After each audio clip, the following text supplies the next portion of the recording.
And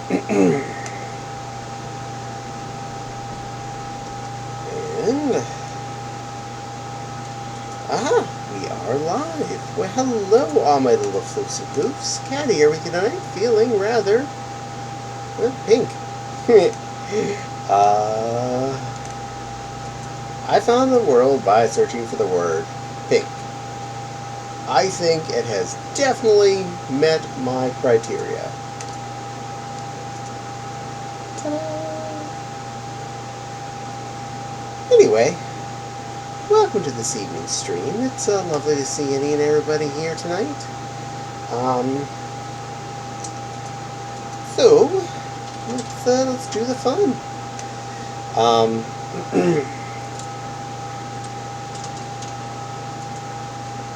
I am on my first Monday off in a long stretch of Mondays off I'm about to have, because I have worked at my current job for a lot of years. Oh, it was an emote only mode? Oh, thank you for turning that off. I didn't even realize that was on.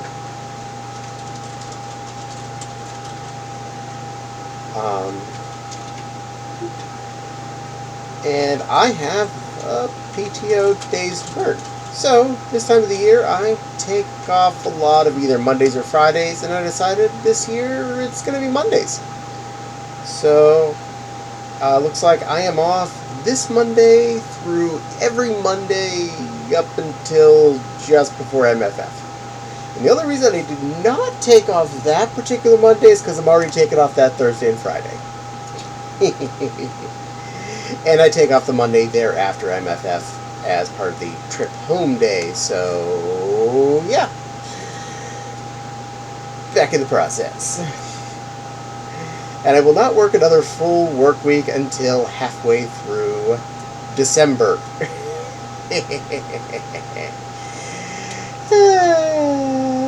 I'm lazy. But hello, Wild. Hello, Nepal. And hello, Fopsy. Welcome, all three of you, to the Funsies. We are here to do stuff, talk about things, and just have a general good old time. It's a Monday, and, well, as mentioned, I didn't really have much of a Monday yet. I mostly had kind of an extended Sunday as far as I'm concerned, and I'm okay with that. I'm 100% okay with that. We did a thing in our house this weekend. Hello, Denny. Welcome to the hoo-ha.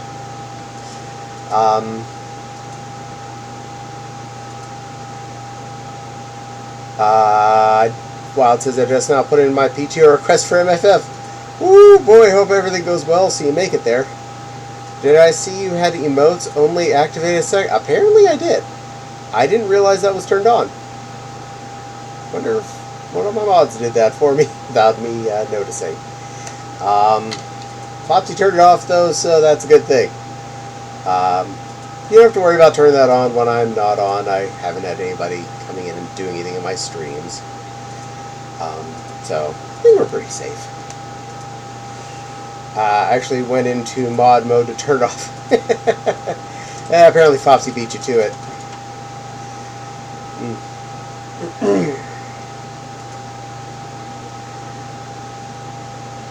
But this weekend, Saturday night, I turned off the air conditioner and opened up Windows.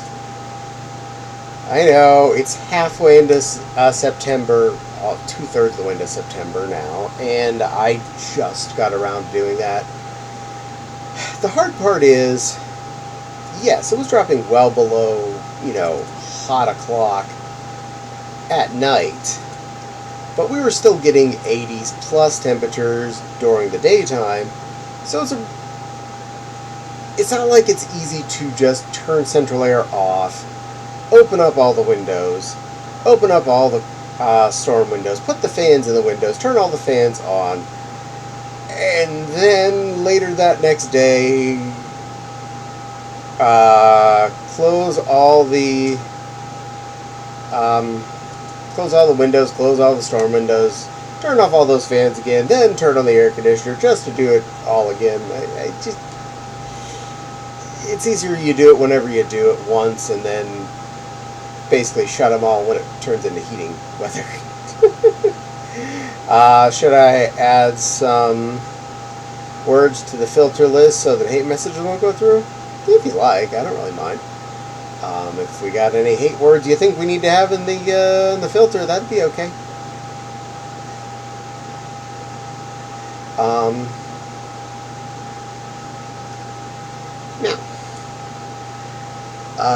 Yesterday was a little bit warmer than I would have liked at the hottest point, but Fopsy was pretty diligent about fan repositioning today and last night, it seems, so the computer room is rather comfy at the moment.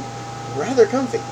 And being 7 o'clock, and the room with 2 effective space heaters with 1,000-watt power supplies and multiple monitors and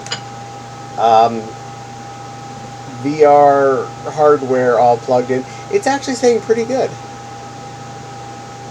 Yeah, those are definitely some words that I find offensive. I'm okay with those being added.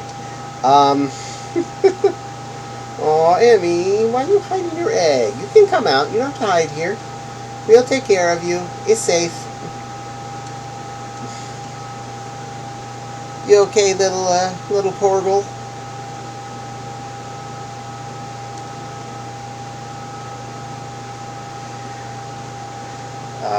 Good work, Nepal. You take care of Emmy. She needs some snuggles, apparently. I think she's not feeling good again. Okay, added some blocked words. That is a good move there, Denny. I do not mind. It showed me everything on the thingy doodle whenever you did them, so yeah, I don't think anyone has a reason to say any of those things.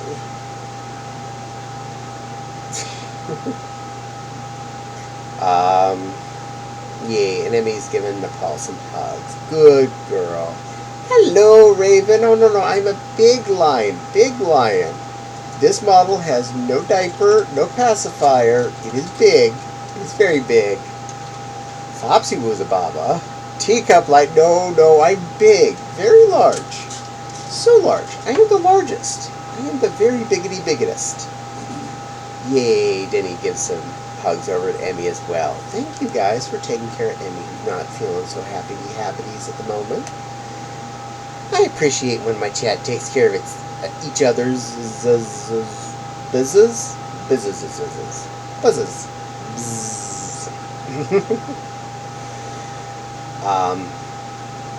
Also, I do apologize after mentioning about the fans and stuff. If you hear any extra fan noises in the stream, we do have some filters on that'll hopefully pop out most of the mess, but you're never going to succeed. You're not Teacup Lion, Raven. No. Fopsy's fibbing, making up words. That's not even a thing. That's not a thing. I'm full-sized, a very masculine lion. See, look how manly I am. Look at my big, fluffy mane. I am very manly. And he says, it'll be a week tomorrow since the World of Warcraft since my World of Warcraft papa died from asbestos. Oh, I'm sorry. Daddy's butts there, Emmy. I am very sorry for your loss. But if he was having asbestos lung issues, he probably was suffering to some extent, so you can feel happy in the sense that he's no longer in pain. And though you don't get to see him anymore, you still have all those memories of the times you have been with him. And that's the most important thing. So keep him in your heart, and keep him in your memories, and he'll always be there, even if he's not physically with you. It's okay. Grieving is a process. Trust me, I've been through it enough times. We all deal with it in our own ways, but mostly in the same path. It's just a question of how quickly I get through it on a given instance. I did look into that a couple of times whenever I thought I was not feeling the right grieving method for whenever a family member died, one that I was close to. But then I realized, nope, I'm just behind, and my feelings caught up with me, and effectively, the adrenaline of the problem caught up, and I finally got time to grieve. Never a fun thing, so I apologize for your loss there, Emmy. We are here for you. We will give you hugs and cuddles and do what we can to help you at least have a better day. And Denny, no, I'm still not a teacup lion. Raven be laughing at this. No, I am big. Big. Denny says, I enjoyed Howl's Moving Castle on Saturday. That's a good movie. I like that movie. Denny, you're the one with the obsession for the Dreamcast, if I remember right, because my brain is full of fluff. I did something this weekend that I know you'd appreciate. When I was grocery shopping on Thursday at Meijer, I spotted Sonic Sat AM in the movie section for it listed $15. I rung it up. It was $12. So I watched both seasons of Sonic Sat AM from Saturday morning all the way through till Sunday afternoonish. It was a fun show. I liked that. It made me happy again to rewatch.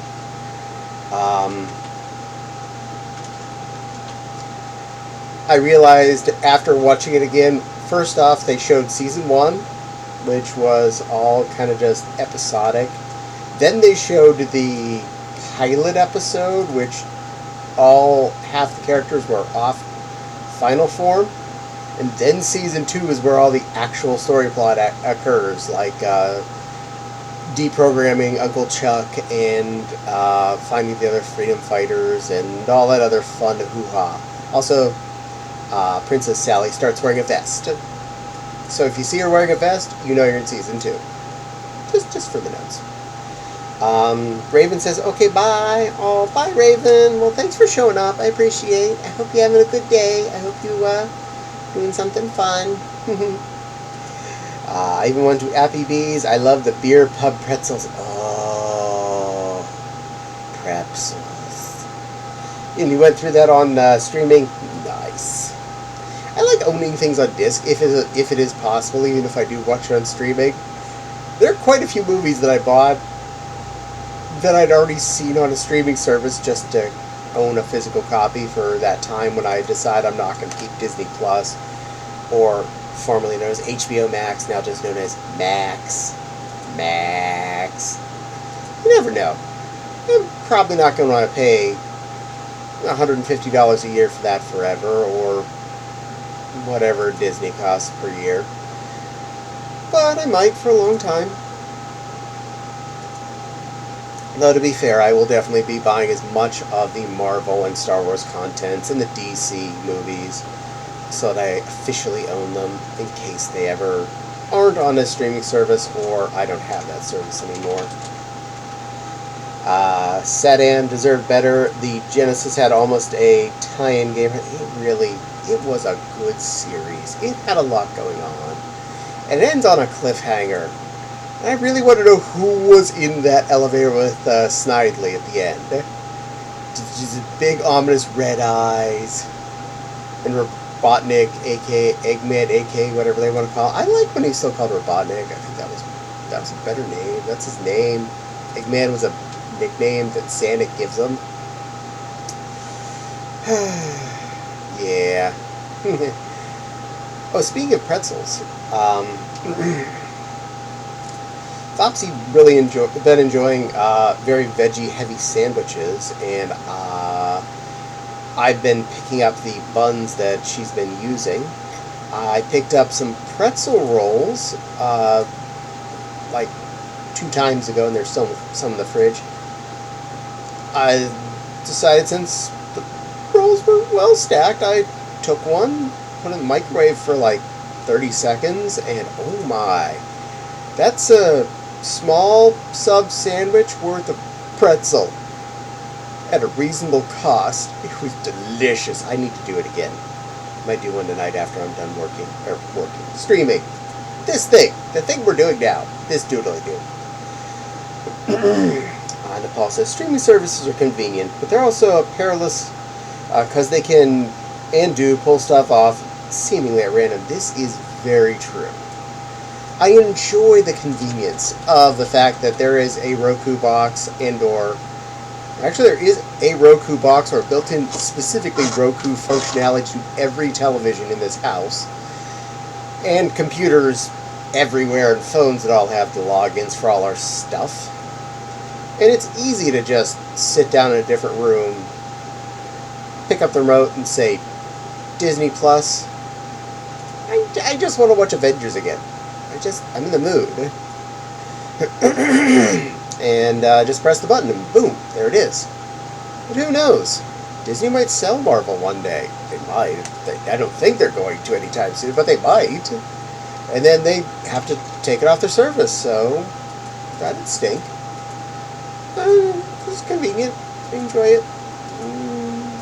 Button. TV. Happy. Mindy says there's a lot of fan noise. It's a little hard to hear clear. I do apologize for the fan noises. We did turn off the big cold box on Saturday, so I apologize if the fans are blowing too much. One that's over there is definitely the loudest. Should be out of range of that one's noise at least, so hopefully it's not going to be doing any of the bother. I apologize, there's not much I can do to make those go away without, well, turning on the big cold machine again, and nobody wants that. That's expensive. Having that on for a month is way more than I make off of my Twitch streams. Seriously. I look forward to the days I get to turn the box off and open up the big windows. Nepal says, ooh, pretzel buns are so tasty. I agree. Pretzel buns are delish. I was actually surprised the pack of 6, they're like 6-inch long, 7-inch-ish pretzel buns were about the same price as the same size-ish 6 sour or French bread sandwich buns. So I was like, yeah, well, this is what's here today, and I like pretzel buns. It's good sometimes food, and so I got them.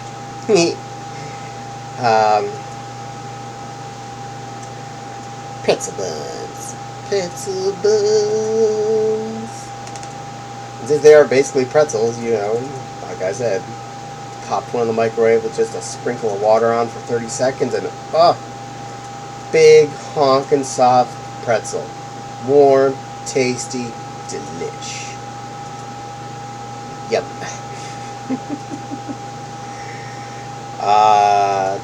Tonight's dinner, since I had some time, because I was all off and stuff, I did a very lazy dinner. I know. That's efficient of me. I made a roast beef in a slow cooker. I haven't done that in quite a while.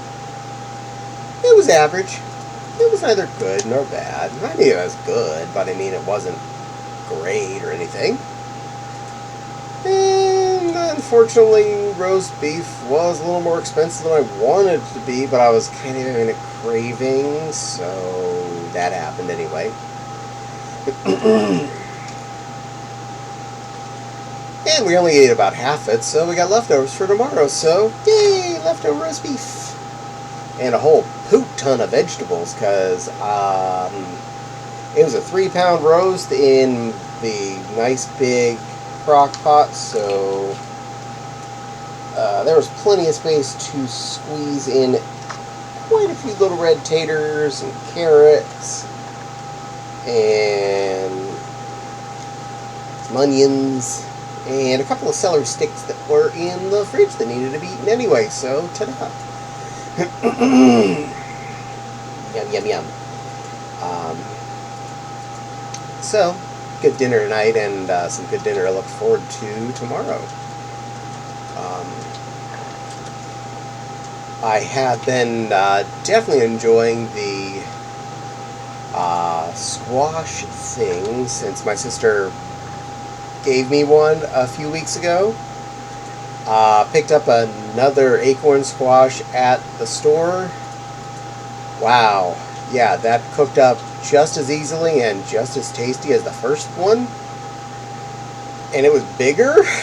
So, not only did it make me a really good side dish on Sunday, I have the other half of it in the fridge to make a really filling side dish sometime this week. Go with something else. So, yeah, big honking thing of vegetable. And they're surprisingly good for you. Lots of vitamins. Like, a lot of vites.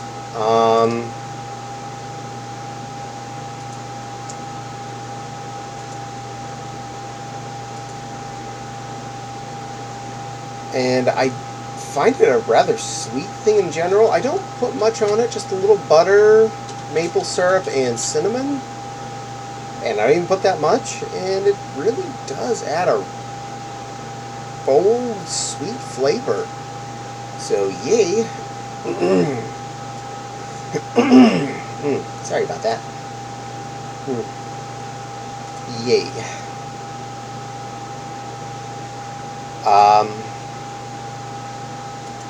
Another benefit to being off on Monday, I was able to set my Monday YouTube video active a lot earlier than normal, because I had been setting it up active after my stream on Monday night, but since I was off today, I set it active this morning.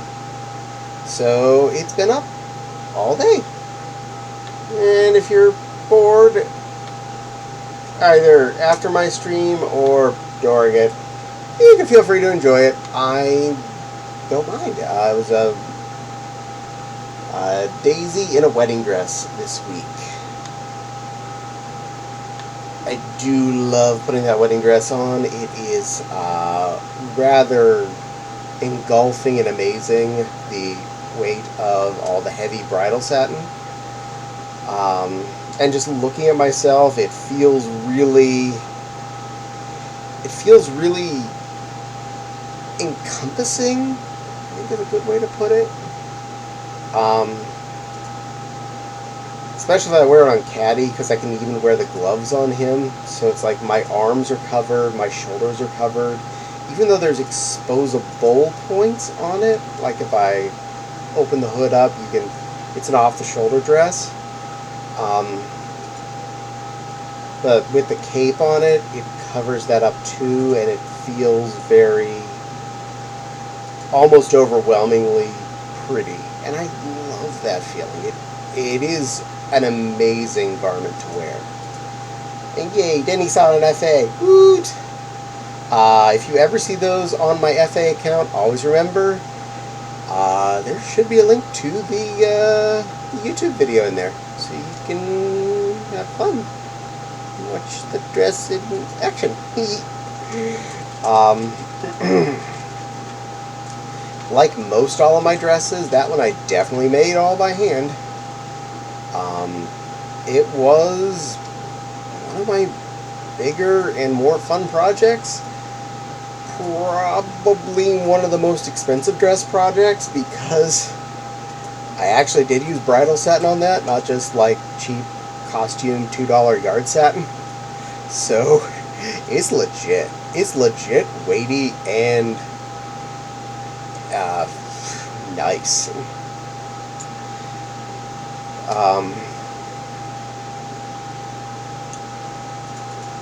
Saturday night I started cutting fabric on another silly project, and I finished it today, like almost right before the stream started. I made myself a cute little fur hood to wear this winter. Like for real wear, not like pretend wear.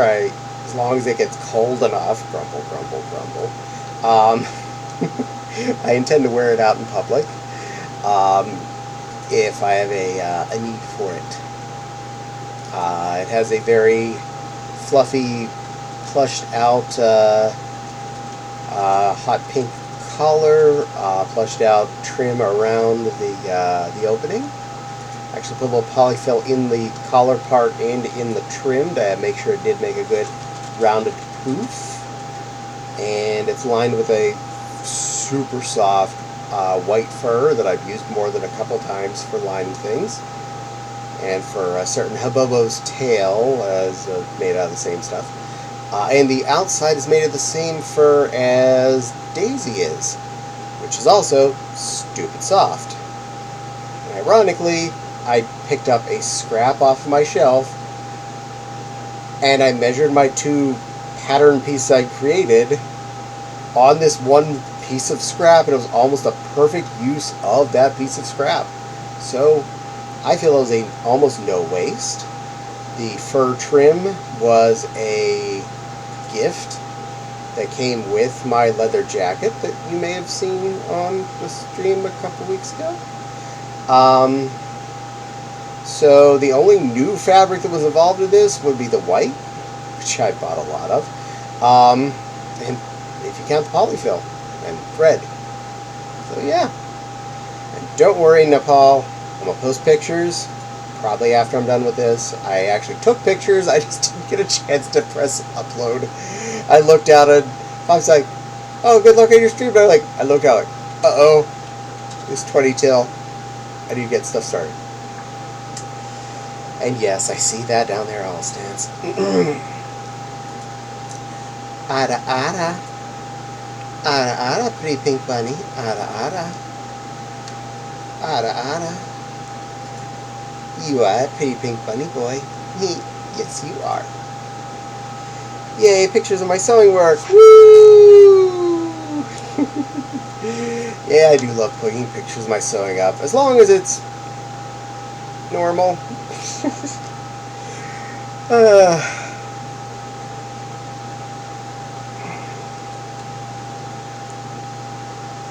Oh, that was an ooh-woo. I am sorry.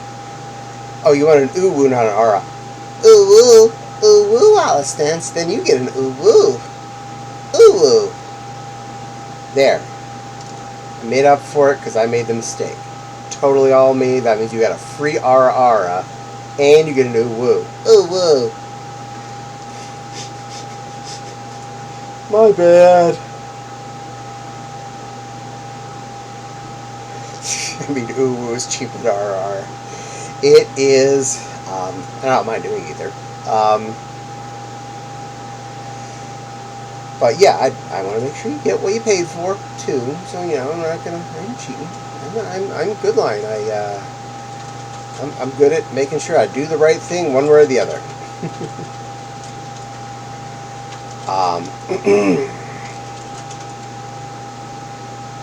Denny says, we're drawing. Sorry for any lack of convo. Oh, that's fine.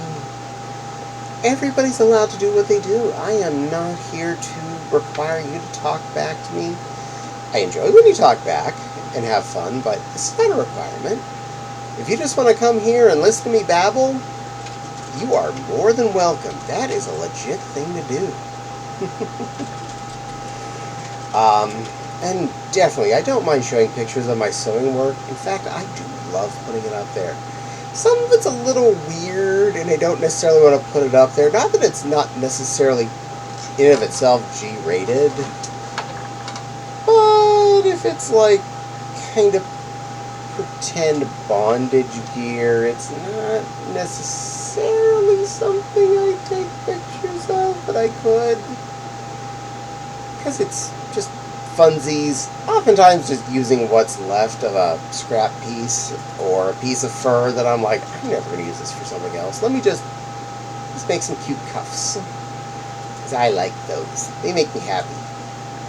I find them stupid comfortable to wear fur cuffs, okay?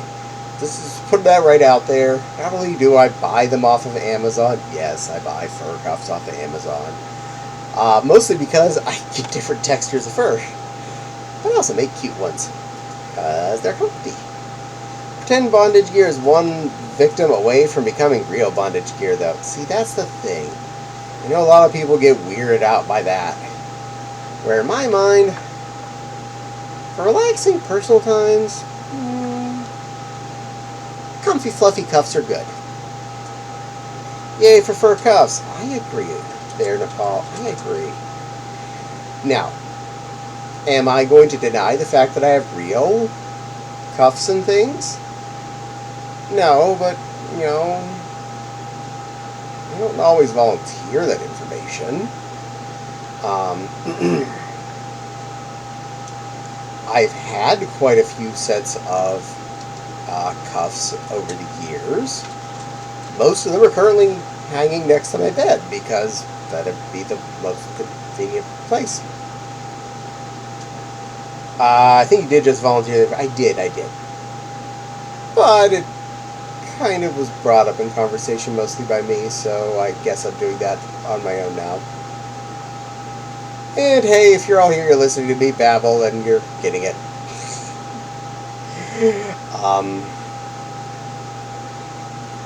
It was not this last Anthrocon, but the one previous, I did go to the Legato leather booth, and I did buy a 4-piece plus a collar set from them that has really, really soft, hot pink bunny fur.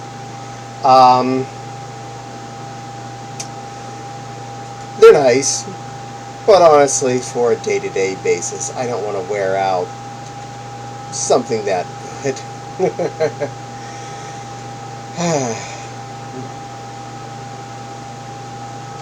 Well, you know, I think we all like things, and that's something I enjoyed.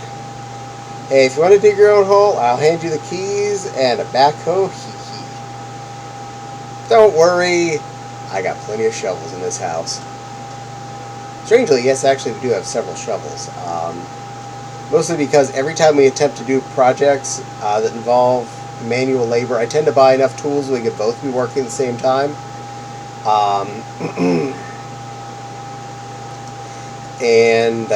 Yeah, a couple of good Diggo spades for the backyard, 2 big snow shovels for doing the driveways and sidewalks and stuff.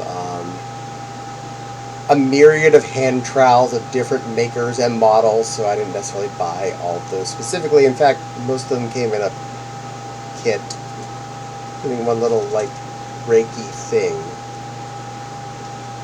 Which, if I'm going to use a Reiki thing to Reiki the soil, I'm probably not using the little tiny one. I'd probably get a big old hoe out.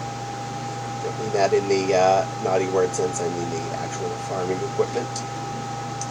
Don't take that out of context. So excited to get the sub badge in progress. Woot!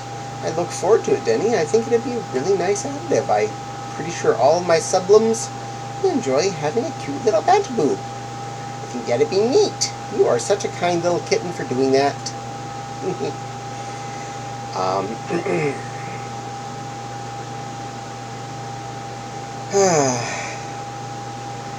Now, here's a good thought. What you do and don't... Haha, no worry. That's not on the list of blocked words. Fortunately. I mean, there are legitimate uses for some of those words, but most everybody is going to be using them for the wrong way, so... I do not need that one F word that I find very derogatory, even if that one random person is going to refer to it as talking about a bundle of sticks or a smokable object. Truth.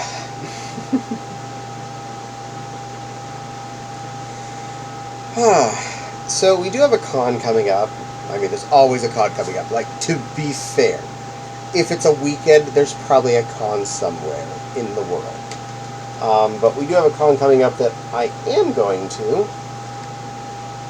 So, thinking about what you bring and don't bring has been running through my head again. Having Daisy hide behind the heart would be such a good touch. I think that'd be adorable. You're creative there, little Den Den.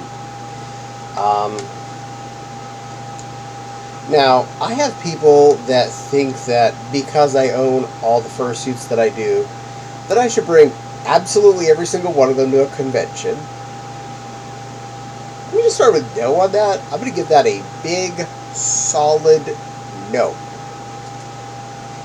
Even if I could somehow fit every critter I own into my car, which I can't, I would not have time for all of them.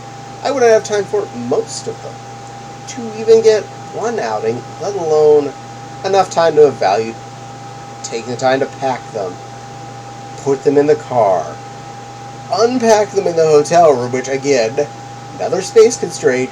This is not just my space that I'm in, this is the space that's shared by everyone in the hotel room. So I would literally be filling the hotel room with my fursuits, not their stuff. And I found I can, and I say this loosely, can, at a larger con where I'm there from, say, a Wednesday until leaving Monday morning, wear 3 fursuits. That is not so much fun either. I barely will have time for one of them. At best, I could easily have enjoyed the other 2 during that time frame.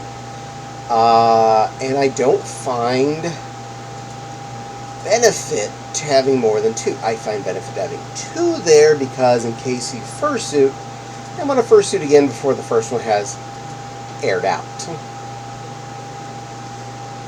I prefer to not have to put on a sweaty head. Also gives me some variety, some choices, and some levels that I could be wearing. Some suits are warmer, some suits are bulkier, some suits are easier to wear, some suits are harder to wear. And I'd like to give myself 2 options at a con, something that's harder and bulkier, and something that's on the easier line.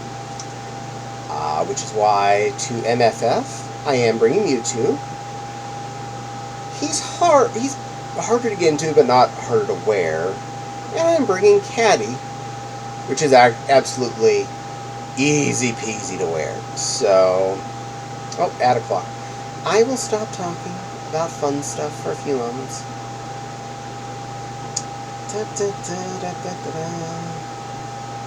Usually this ends at about 38:30 on the timer, so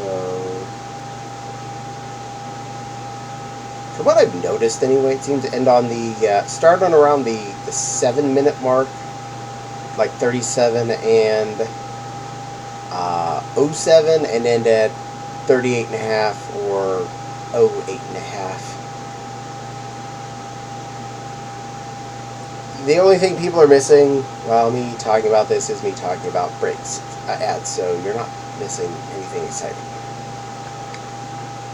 Let's get a little ad dance. Ad dance, ad dance. I almost forgot to do the ad dance. Ad dance, ad dance. Have a little bit of ad dance. But I did notice Wild set it at 7.5, so I will wait till 9 just to be on the safe side for anything else exciting. 50. If you're back any sooner, Wild, let me know. But I'm just being patient. I don't want to have you miss anything fun. And we're hopefully back. Yay! Alright. So yes, I'm bringing Mewtwo and Caddie. Mewtwo is not hard to wear, but he is harder to get into, and if I wear him in his all-natural state, I do require somebody to snap my snaps on, so that's a minor negative towards his existence. He does require some help. Also, he takes up a lot of room in the car, so there's also that. Caddie takes up half a foot locker. Seriously, half a foot locker. He takes up almost no room. I can get into him in like moments And he's really versatile as far as I can bring outfits that I can put on him. Almost every dress / outfit I own fits Caddie. In fact, most of them were based on if they were gonna fit Caddie. So that does play a big role in how my dresses look. I catch up on chat a little just in case I'm not missing anything important. Wild says, I managed to pull that off once many years ago for a group photo at a con. Logistical nightmare, bring all your suits. I'm assuming you still had your minivan at the time, because even in your Kia, that would be such a pain. Trying to fit them all in there by yourself. You'd be like, all fursuits, no clothes, just fursuits. That's all you get for the weekend. There's a myth of a smelly suit that haunts many congoers. Okay, very important rule and lesson to everyone. Yeah, I believe I saw the minivan back then. Yay! Kind of miss the minivan for con travels. That does make things so easy. I don't intend to ever fill it up, but boy does it make just not having to think about, do I have space for this, or did I buy something at a con that I needed to bring home? Well, sure, I didn't even use the back seat at all. Just sit on the back seat. Done. Easy. Carp is its name. Well, we all just call them walking carpets sometimes. Very important, children. If you do own a fursuit, there's a function that you need to do after conventions, or anytime you've worn a fursuit for a modest period of time. Wash your things. If you only put it on for like 10 minutes for a photo or something, you probably don't need to wash it. If you went to an outing at a park all day and were sweating in it in the summer sun, you need to wash your bodysuit. You do not want to be Stinky McStinkerton. Your armpits make smells. Your crotch makes smells. All of your sweat in general will make it smell musty. Even if it isn't like BO smell or poop smell, you are making sweaties in there, and that does make a smell. And if at all possible, during events like a convention, after you've finished wearing a suit for a trip out, spray it down. Our all says, love me to be a smelly McSmellington. No, Mr. Bunny Fluff, don't do that. We use little spritz bottles and 50-50 mixture of isopropyl alcohol and water. Remember to base your 50-50 on the fact that the value of your isopropyl, like 70 isopropyl, is already 30% water, so modify accordingly. 90%, you have less product you have to carry with you if you're just bringing the alcohol with you and adding the water once you get there. In that case, you're getting closer to an actual 50-50 ratio. Don't worry if you're a little off either direction. It's not going to hurt anything. In fact, the doctor's office smell seems to go away pretty darn quick after you do a spritz on your suits. Within moments of spraying the head and feet and the body, I barely smell it in the room. So, it's good for you, kills a lot of the germs, and usually will at least negate a lot of the potential at-con odor. Does not preclude you from being allowed to not wash your shiz, though. Make sure you still wash after a con, especially if you are out several times. Don't smell yourself.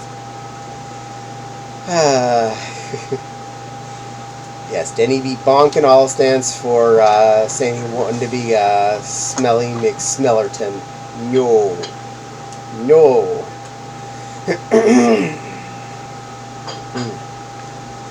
And a hard rule that especially younger ones have to seem to follow at conventions, but is basically like the unwritten written rule is the 6-2-1.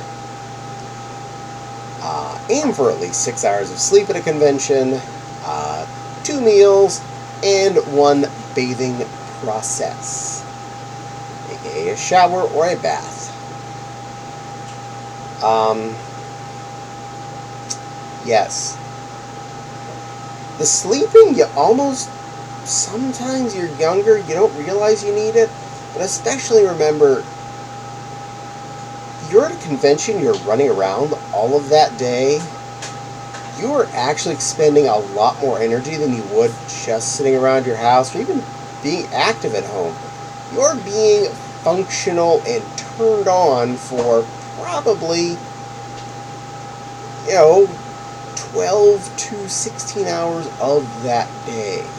It's really insane, but if you think about it, how much time at a convention you are functionally active, especially if you're younger and you think, not only do you have to go to shopping as soon as the dealer's room opens, and fursuiting throughout much of the day, and the dances later in the night, and this and that, and whoo, it's a lot of spoons to spend. You need your sleep. Similarly, you need that food. I know sometimes even I have trouble on a normal day remembering to eat twice. At a convention, you almost have to make yourself. I once, going to, was it MFF a couple years ago, went down to registration, decided, we'll get breakfast later. I normally don't eat breakfast. After got our registration, look, well, we're down here, let's just go straight in the dealer's room. Was walking around the dealer's room, my legs were getting wobbly. I was like, oh. I had a slightly reduced the normal sleep. I stood around in a registration line, and I've been wandering around a dealer's room, whereas normally this time of the day, I would have been sitting on my butt staring at a computer screen. I probably need food. And yes, I did. And yes, food fixed it. I mean, seriously. Remember to eat, kids. When I went to the Retro Gaming Expo, I had lunch at the Red Moon. The Aviation Museum had a good bird noise. Good burgers are very important. They are definitely a very tasty object. Wild says, I don't sleep well in hotels, so it's hard for me to get that 6. Yeah, I know. Trust me, I know. I have the same kind of problem. I put that down to we take our best effort. Take your best effort to the 6 hours. Lay in bed for most of the 6 hours. Know yourself, do your best. Take care of yourself in this case. Try and get some rest. And the final number, the 1. Okay, even if you don't smell it, everyone else can. I'm not saying you have to specifically wake up at 7 in the morning and everybody in the hotel room takes a cycle of getting a shower right then. If anything, I'm more of an evening shower. And at conventions, usually my shower time comes to post-fursuiting time. I'm gonna take one then anyway, so I just schedule my shower in the afternoon or whenever I've finished my fursuiting for that day. I've got my clean in, I smell good, you don't have to smell stinky Caddie. Everybody wins.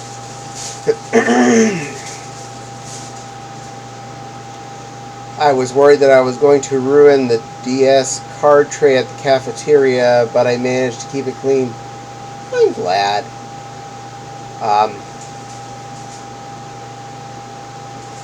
Cafeterias can be an interesting situation, and especially at convention types places.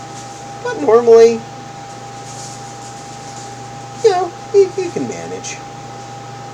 I tend to remember bring a con bag with me, and what I mean by that is basically a backpack or a messenger bag or something like that I can carry around the convention itself, and it makes it easier if I buy something like, say, an art print or some pins or a small plushie or whatever, or Nintendo games.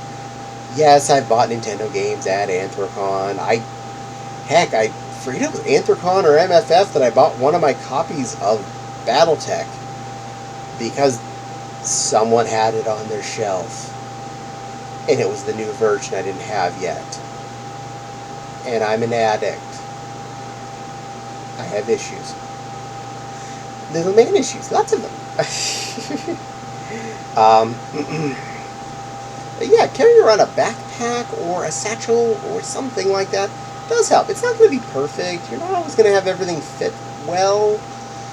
And you may need to be extra careful if, say, you bought an art print you weren't expecting to and you don't have anything to keep it flat at the moment. That was Anthrocon this year. Unfortunately, the second person I bought art print from gave cardboard backings with their art print, so perfect. It was safe. The stories of carpet sample is prime example of smelly McSpelligent. Yeah, definitely don't do that. Don't be smelly McSpelligent. Be good children. I wish I had a backpack with me. I carried the Dreamcast in a plastic bag the whole day. Oh my. Yeah. Yes. Very much I understand. I've done that myself, and that's why I specifically have this one cute fox messenger bag that I take with me to every con now.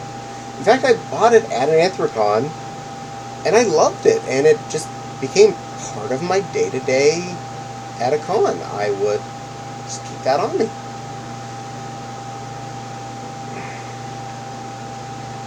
Another good use of carrying around the con pack, as I call it, it's a good place to keep your emergency supplies. Now, we're not all... I have the Hello Kitty backpack now at next con. I'm using that. Good plan.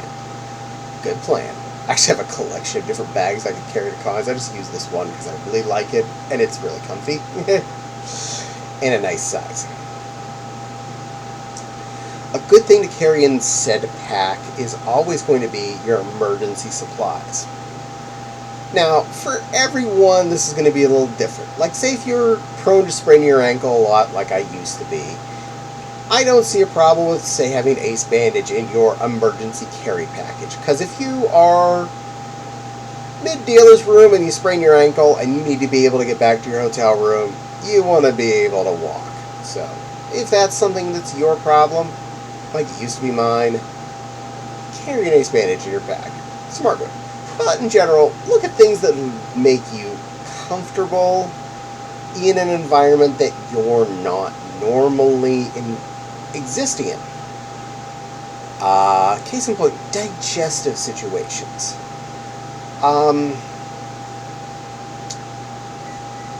You may eat the same popcorn, chicken, Hot Pockets, instant fried rice at home 7 days a week in your house.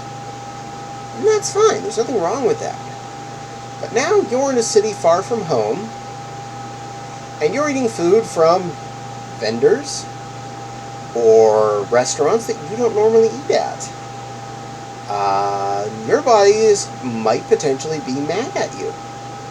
Keeping some Pepto with you, or antacids, and or something I have to carry are lactate pills, just to make sure I'm going to do my best to not get sick. And the older you get, the more you're going to want to remember this one, and that's pain pills. I carry both ibuprofen and acetaminophen.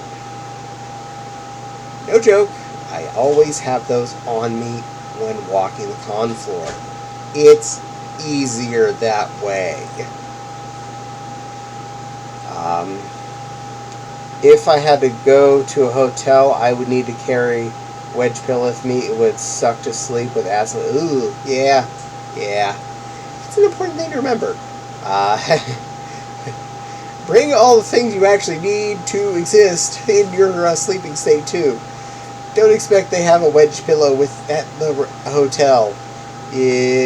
Don't forget your plushie if you sleep with a cute little plushie that helps you feel comfortable. Your pajamas, whatever is normal. These are important little doodads that people don't think about.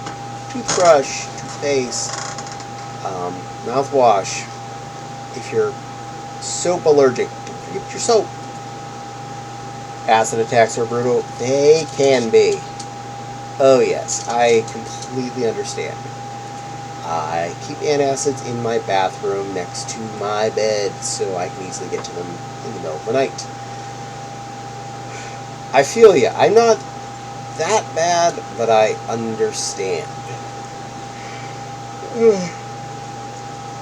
Other things, it's a very good idea to remember to carry around in here. I take a prescription of Pepsid. Nice. Well, if you need it, do it. Doctor says so. Follow your doctor's orders. They know better than we do about being healthy, and it'll hopefully keep your tummy in a better state. Fedemidine. I'm glad your fedemidine helps. Other things to carry around in said con bag, besides emergency medical supplies. Water. Yes, there's a good chance you're going to spot a water fountain out and about, but with all of the fun diseases and things that have been going around, and to try and avoid catching any of the more fun con crowds, 19. You may want to consider carrying at least bottle of water of some kind with you.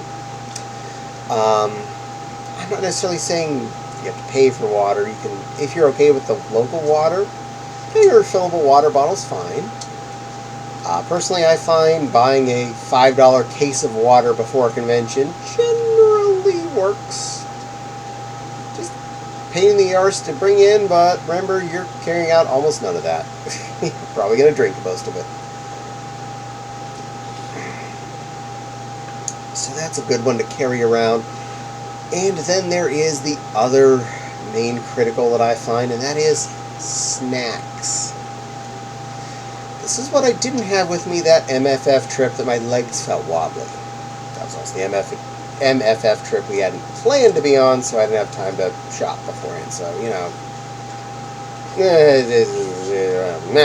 Anyway.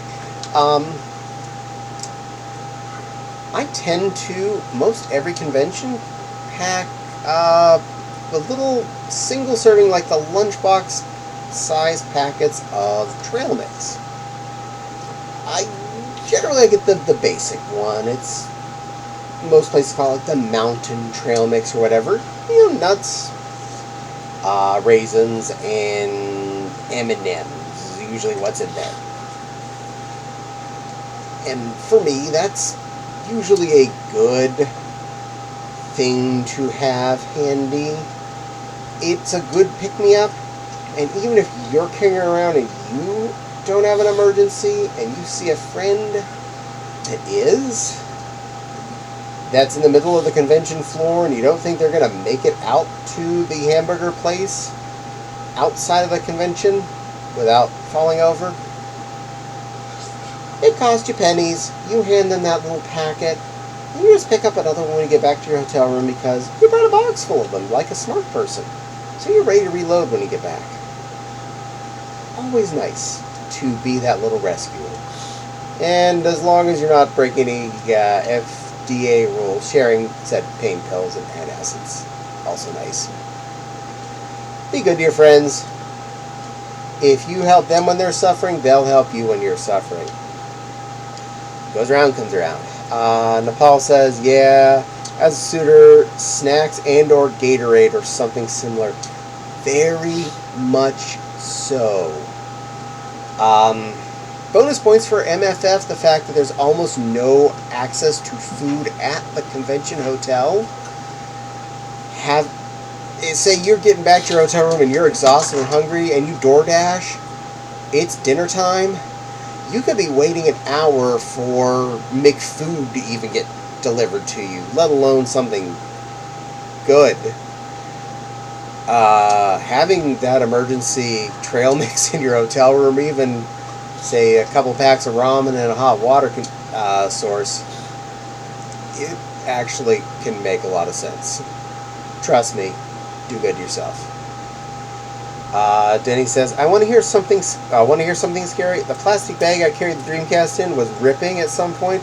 Glad I got safely home. Ooh, ooh. Yeah, that is definitely a good thing. Yeah, that happened grocery shopping. I've never had it happen with, say, a video game system, but wow. There were a few suitors when I went to the retro gaming thingy. Neat. That is pretty cool. Yeah, furries show up at almost everything in fursuit. Just, you'll find us. Doesn't matter what kind of convention it is. You'll find furries. We don't care if our fursuit is necessarily on point with the environment. We do have fursuits in this house that would fit at anime conventions. I mean, Mewtwo and Charmeleon would be fun to wear at an anime con. Unfortunately, our local anime con stopped happening the year before I thought about doing that, so can't do that. Nepal says, not so much at MFF, but at AC Gatorade is a lifesaver. Yes. Oh my, yes. Anthrocon, you really need those electrolytes and water and stuff. And Pittsburgh water tastes like poot. I grew up around there, and I happily say so. I'll drink it in a pinch. Don't necessarily recommend everyone do that. Then he says, they were cute. Squeaking paws is adorable. Yes, squeaky paws are always fun. I love when people have squeaky paws. Squeaky, squeaky, squeaky, squeaky.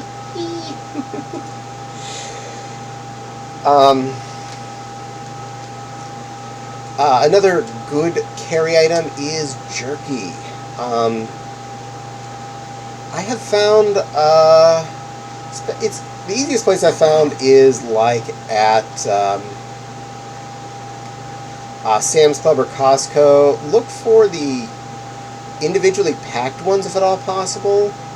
Last con I got both a 9-pack of little 100-calorie baggies of jerky, and I also got like a 24-pack of flat jerky sticks. Both Jack Links, both really good price overall, and everyone in my hotel room definitely enjoyed them, so I will be doing so at MFF this coming year. I will be bringing said jerky products.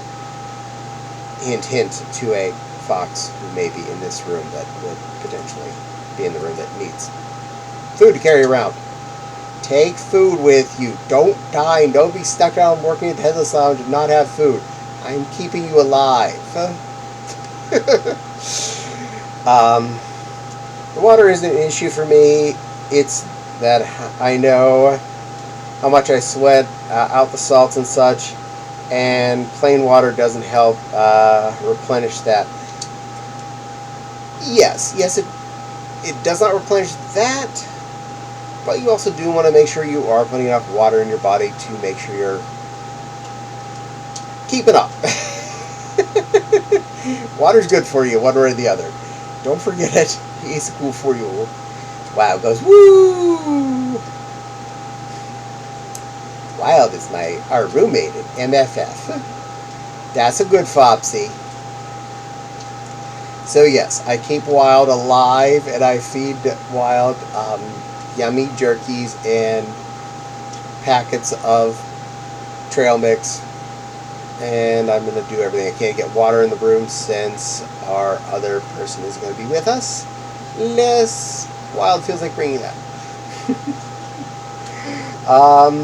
Nepal says, I take snacks with, but don't fully rely on just that is the main trick. You're not bringing those snacks because they are what's going to be what you're having for breakfast, lunch, and dinner. You bring those snacks because you didn't realize how much energy you expended walking around the dealer's room. It took longer than you thought, and there was a line to get in, and now your feet are hurting, and that's when you eat that jerky or that trail mix.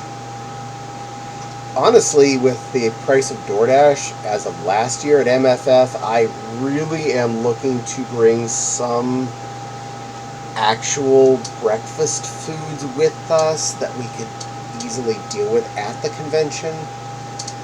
I'm still trying to decide what will be good ideas.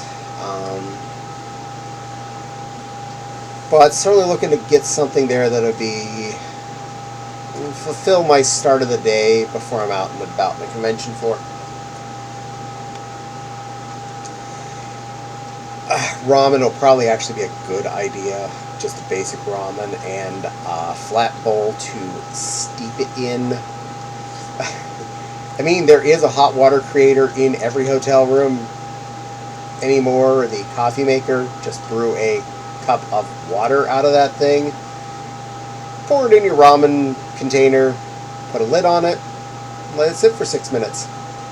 You will get ramen. It doesn't have to stay on a boil. I have found from many a convention, I used to use Gladware containers specifically that were just the right size for a ramen brick, and I think we've gotten rid of all those as of a purge a few years back, but I might pick up something that we can carry with us that I don't care about losing.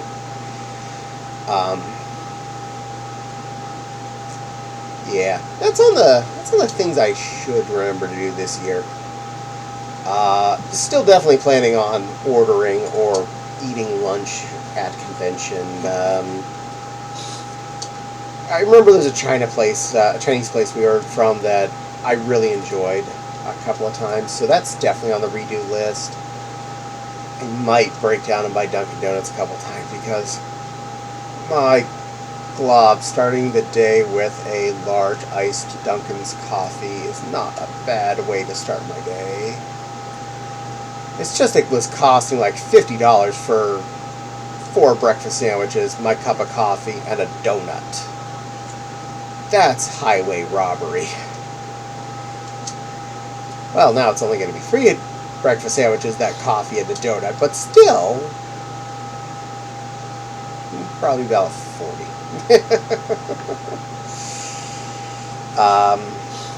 Then he does hope to go to next year's game. So I hope you do. If you find a con or event like that that you enjoy going to, by all means, I hope you get to go there. I enjoy getting to go to ones that I enjoy a lot. Some of my friends go to things like Gen Con. One of them brought me back some HeroQuest stuff, and I really appreciated that. It's on the shelf next to all the other HeroQuest stuff, so yay! Some people like to go to anime cons. Again, I actually would like to do that. Just not gotten a chance. Gaming expos could be fun. Trust me, when I go to conventions, furry conventions even, I usually leaf through the couple of dealers that have Nintendo and Super Nintendo games, looking to see if there's any of the couple that I'm missing out on my wish list. I'm mostly full on what I need, but you know, you do what you do. It's not like I need to play G.I. Joe, the Atlantis Project every single day, and I'm pretty sure I have a ROM file. I mean, I wouldn't have a ROM file for that somewhere on a computer. Not admitting to anything. Nepal says, Dunkin' is good. It is good. It's really good. And yeah, Wild, I'm betting you're yikesing at when you're realizing how much those Dunkin' runs were costing. Yeah, DoorDash was expensive. The most expensive meal and the one I regret the most was that Italian place because I was not really super excited with the result. And good gravy, I think that was almost $200. That was stupid. I am not doing that again. It would have been cheaper for me to bring everybody down to the buffet in the hotel and feed you all there.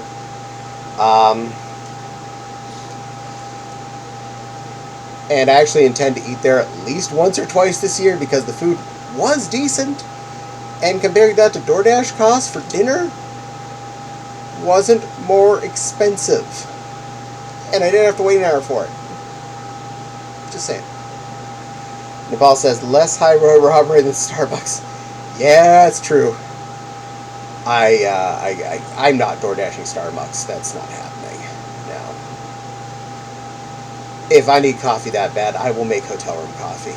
Or I will buy coffee in the hotel or find it somewhere. There has to be coffee before I order Starbucks from DoorDash. Oh, and welcome new person. Uh, Kubernetes Sniper. Start your own fast food chain and eat free forever. Well, kinda.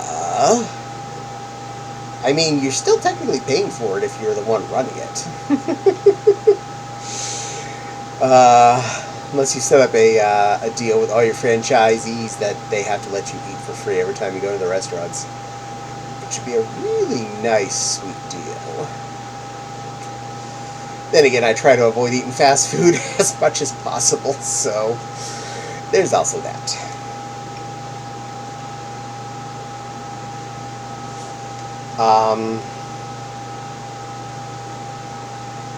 I got to play with an awful Mad Catz steering wheel for Dreamcast. Well, if it's a thing made by Mad Catz, it was probably awful. Probably awful.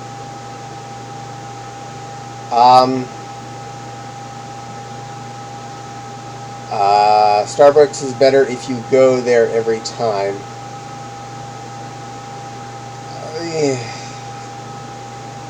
Starbucks is just too expensive for me. I can't budget a Starbucks. Their breakfast sandwiches are just too small, cost too much.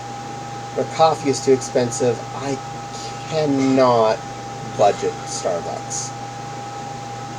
There's a sort of Starbucks in the lower hotel lobby. Yes. And if I absolutely needed coffee, I would go there, do whatever it is called, and buy a coffee present. If I was desperate. I almost did a couple times. Because one important thing about someone who is normally low energy and can work off of caffeine, having coffee source is very useful. Starbucks with the sandwiches, it's more for the rewards. Yeah, I can understand if you're going with the benefits on it.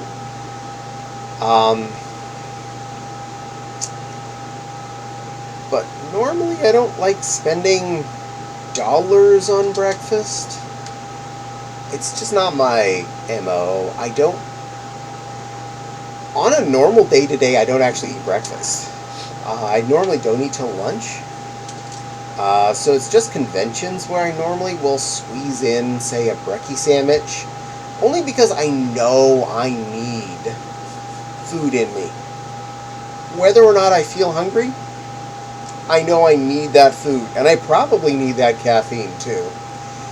So, that's when I will sneak a little something in me before I go out and about. Paul says, I go to that place in the hotel lobby due to convenience, because it's like the only reasonable option. Yeah. I thought there was like some kind of food truck out the back door last year. I don't know what do they call that landing area is. The terminal. But oftentimes I see a food truck back there.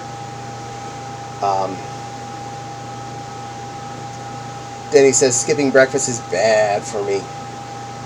Honestly, for me, this started a long time ago.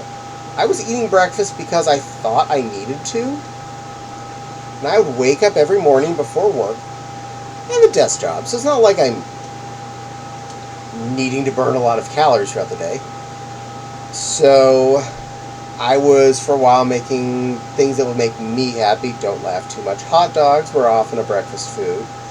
I was doing toasted tuna sandwiches, not toasted tuna salad. I just mean toasted tuna. Can of tuna between 2 pieces of white bread in the sandwich toaster.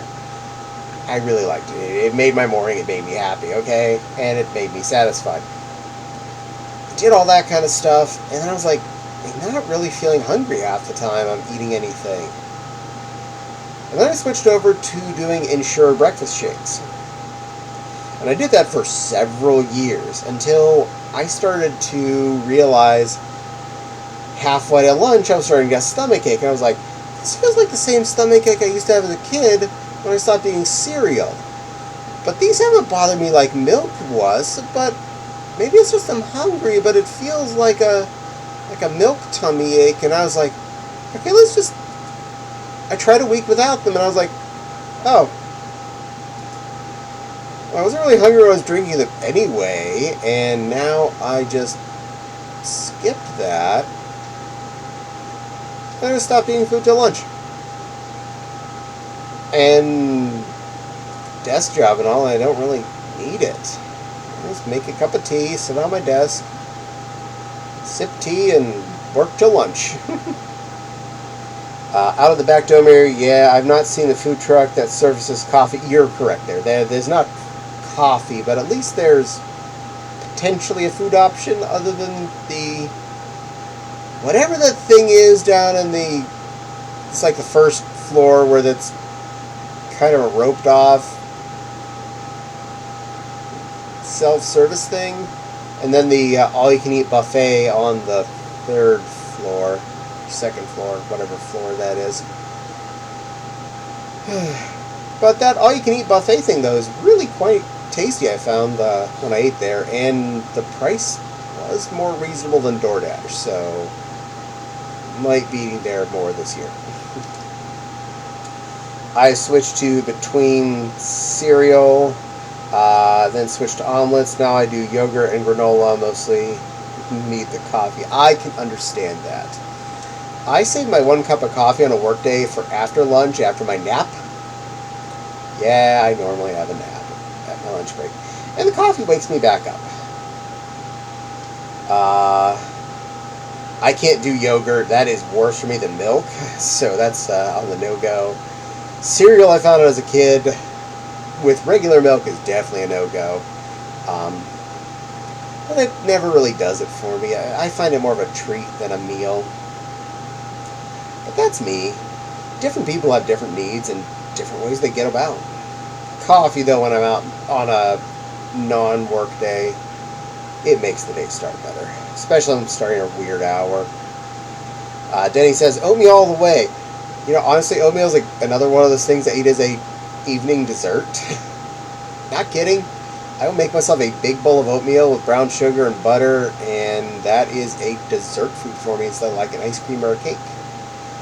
Really good, really filling, so I'd eat less actual food that evening for dinner, and satisfies my sweet tooth.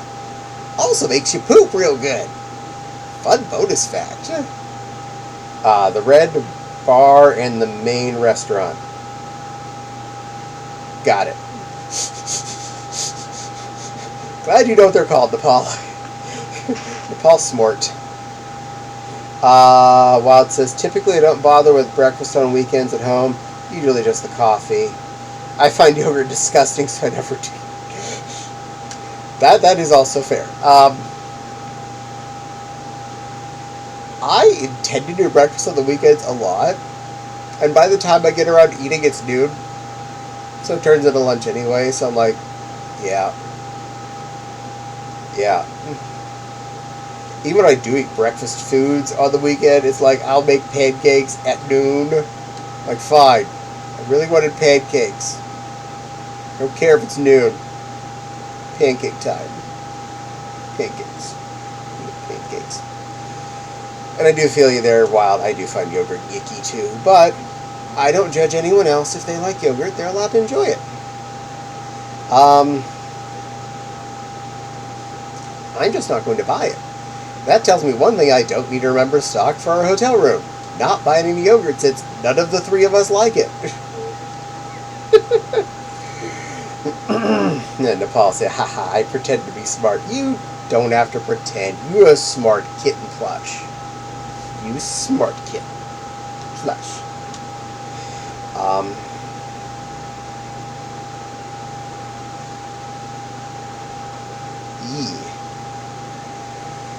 I find it silly that I legit was already thinking about what and how I'm going to pack for MFF. Part of it's come down to recent cons and finding our easiest ways to pack and unpack the car, even if they don't necessarily mean the absolute optimal space usage. I have found that us using the two big Stanley containers in the car which takes up almost every square cubic foot of space in the car, is the easiest way because they have wheels and big handles and are easily brought to and from the hotel rooms. Whereas you take those foot lockers, some of them have wheels, the wheels usually suck, and they're tiny, and you're still at a weird angle. Any of the bag parts, even with a strap, you're now carrying strapped objects on your shoulders. With the Stanleys, one, they're big and wheelie. Two, they have hard points. I can strap some of the bags and things onto them to bring to and from the hotel room. Which means we get almost everything in one trip with just the two of us without hassle. It makes life easier. Oh, I make a legit list, else I'd forget something. You know, we still forget stuff. That's actually a given. We're going to get to the con and realize we forgot a fursuit brush or a lint brush or the spray bottle. The number of little spray bottles we own due to having forgotten to bring a spray bottle with us to the convention. We have a collection of these things.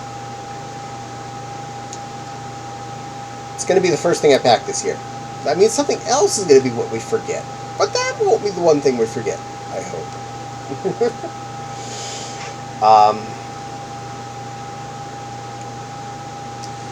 I try and make a list, but that doesn't mean I remember to put everything on the list, and I'll remember things last minute. I'll remember things after I've gotten out the door that I forgot to put on the list.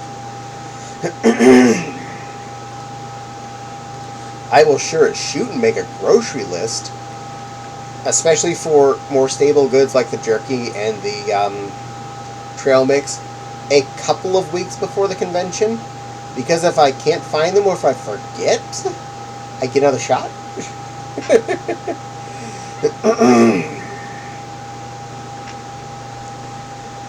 But it sucks when you get to the convention and realize you forgot something important. Personally, I find I definitely need to have something sweet in the hotel room because my tummy does not like me if I haven't had something sugary or fake sugary after I'm done eating. So, like a box of oatmeal cream pies or Twinkies or something like that usually works for me. I know Swiss cake rolls are pretty popular amongst my little circle, so I'm thinking they're going to be the culprit this trip. I hear no complaints from anyone when those are what shows up. No, a list is perfect, but no list is perfect, but it has me helped me previously, and I take every chance not to forget something. I agree. I wholeheartedly agree. Also, I tend to pack like a couple weeks ahead of time, easy, and I unpack and repack my my Stanley a couple of times because I know when I'm leaving the hotel, I'm not going to be in a perfect situation that I'm not in my family room where I have space to load everything on a nice, I know it's clean carpet and have space to deal with it and sort it. I know I'm going to be in a rush when I'm getting ready to pack because I'm always going to be in a rush. So, yeah.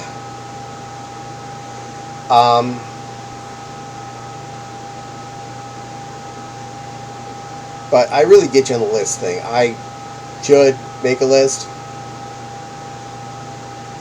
I'll still screw it up, but I'm going to try. While it says I make a list and I pack the weekend before the con, gives me time to go over what I packed and remember the things I didn't pack. That is smart. Nepal says, ooh, oatmeal cream pie. It's been forever since I had those. They're delicious.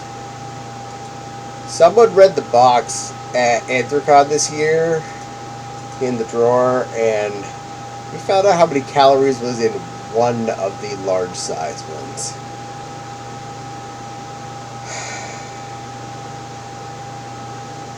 I may just forego those on the calorie count. Got any move for Gotta be more on my mod game. It's all good. Don't worry. All of you with the little green swords, you're free to do what you do. I don't require you to be, over proactive. If anyone does what they do, I appreciate. Besides, there's several of you in here. If one of you doesn't get it, the other will notice eventually. One of the least used but most important is a fursuit repair kit. Yes, that is something that's always packed. It actually stays usually in our family room near the entrance to the garage, so it is not missed for packing. It is still in the family room, tilted up against one of the Lego tables, ready to be put back in the car. And we tend to stupid check that before we leave, just to make sure nothing's missing and or used up. Nepal says, "No worry, I timed them out. You finished the job. Hee hee. Good work. Yes, you're a mod team. Team. You're my team. See this picture on my desk? You think that's family? No, it's the A-Team. Connor, Doyle, the Jewelry Man." Anyone that gets that reference, you're cool, and watch stupid British comedy too. I got to show you what they did in the Retro Gaming Expo for Pokemon. Woo! Pokemans! I love Pokemon stuff, but there's too much of it. It's usually way too expensive. Nepal says, "I've legit been able to fix other people's suits with it." Yes, we have done so. Yes, I love whenever we get to be the heroes. This is Fopsy Woo's kit, too, specifically. Trying to click it.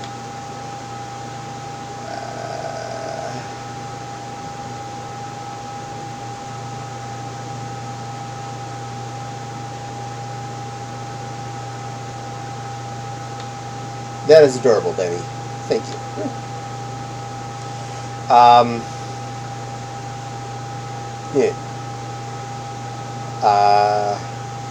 Yes, I love whenever we have had a chance, thanks to Fopsy carrying around all of the things, be able to sew someone or glue someone's fursuit or at least pin it back together so they can make it through the rest of a convention. We have a set of needles, threaders, several different colors of thread, small hot glue gun, hot glue, lots of safety pins and pins, depending on if it's a thing you can't easily glue or sew on site quickly. Lots of useful bits. You probably have us beat on thread colors. I think we only have like 3 in Fopsy's kit, but usually you can at least cover with white, black, and pink. Just for the now. Is it lighter color? White. Is it darker color? Black. Is it pink? It's Caddie's.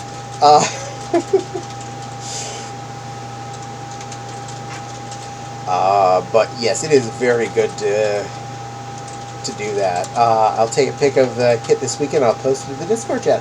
That was a cool idea. I should take a picture of our little toolkit. Fopsy's been carrying this specific kit physically since before we were together. We've been together for like ever.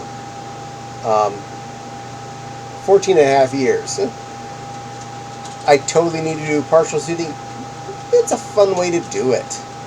It's an easy way to get into the game there, Denny, is to do the partial. Also, it's a whole lot less of an intro cost to buy a partial over a full suit. And if you buy something with a not super uncommon, super rare colored fur as a partial, you have an easy chance of at least closely matching it if you ever do want to make it a full suit. That's not saying like, oh, you're partial, you're just on the entry and you're on your way to being a full suit. No, more of a, you know how it goes. Sometimes you do decide later you want it to be a full suit, and I totally get this. So, it's like there's options. You're effectively buying the computer with the upgrade slot for a really cool video card. You don't have to buy a 4090 today that you bought in your new gaming rig with decent onboard graphics or a bearable video card in it. But you have a 16X slot in there that's ready to plop that new whatever the current model is if you happen to have $2,000 to drop on a video card today, which is probably more than the entire rest of the computer cost. And if you are somewhat sewing capable, making a bodysuit is a lot less stress than making a head, hands, or feet. So if you just want to make a basic body later for yourself, you can do it on the cheap. Just buy fabric and get a basic jumpsuit pattern from Joann's. It's not going to be perfect, but I mean, it's a lot cheaper than paying someone $3,000 to make you a bodysuit that you can do for $200 in fabric and about a month of you swearing at sewing. Depending on how good your sewing skills are. It can be a week, but I mean, I'm being generous to someone that may not have been sewing much. Sorry, I don't mean to be ignoring you all. I'm just rambling. I just feel bad if someone's fursuit breaks and they're stuck without it for the rest of the con. Absolutely. And yep, I had my sewing kit of doom since forever. It really has been. I think since I ever met you, you had that sewing kit. I'm amazed and proud. Nepal says, same. Yeah, that whole feeling bad when you're at the con and all of a sudden your seam on your left side just goes shoop. Yeah, I think many of us will happily give up an hour of our convention time, but we're probably going to have been sitting down for a bit anyway to catch our breath, stitching your side back together and doing at least a halfway decent job so that you can enjoy your convention. Because, I don't know, your maker may have not noticed that they accidentally, instead of sewing on the actual fur on the seam, they sewed on a little bit of the fluff and it didn't stick, and now you are showing your left belly. I can't have that. None of us can do that. We will all voluntarily fix your suit just to make sure you're having fun. Wild says, I've hardly brought a crash kit with me. Thankfully, I've never had the need for it. Well, honestly, depending on what your situation is and what you consider passable for your fursuiting damage acceptability, a small kit is not necessarily more than most people need. Generally, just a needle, thread, ability to put thread on needle, and maybe a small hot glue gun. Really, that covers most of your emergency needs. Everything else, you can fudge through. Safety pins, maybe, too. They take up no space, and you'd be surprised what you could MacGyver shut with a safety pin for a little bit. Then say, I'd rather have my sensitive skin to breathe. That's understandable. Psoriasis is like, yeah, sorry about that. Well, we all have our crosses to bear, and I do apologize, that's one of yours. But hey, you never know.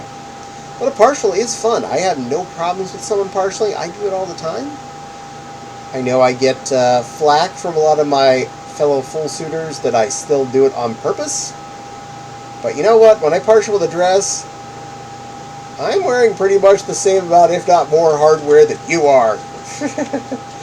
I got like 4 layers of satin on me and a petticoat that's like pushing it out 2 feet around my body. Yeah, this isn't really partialing, this is heavying. The 2 suits I remember sewing back together at con for others was the skirt for a friend who had Delphox suit and a fellow snap. Oh, that's so good of you. saving a Pokemans and a fellow Snappy. You are a very good plushie. See, plushies are smart. They know about plushie repair, so they bring what's needed.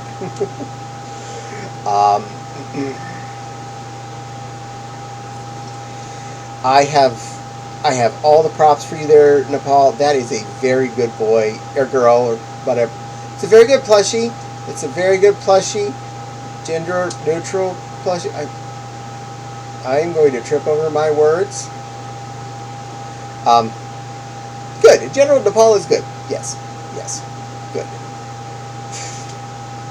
And again, for anyone that has missed me apologizing overwhelmingly to anyone of any gender that isn't exactly what I expected you to be by name, I am going to mess up. I promise you I'm going to mess up. But I am going to try my darndest to do the right thing. So, that. Some people I know even change depending on what character they're playing in my chat room. So, I do my best to pay attention. But I promise I'm going to mess up. But I love you all, and I appreciate and respect any of your life choices and or gender choices, or whatever choices, name choices, pronoun choices, blah, blah, blah, blah, donudos. Does that cover everything? Okay, I think a disclaimer. Cool. Okay.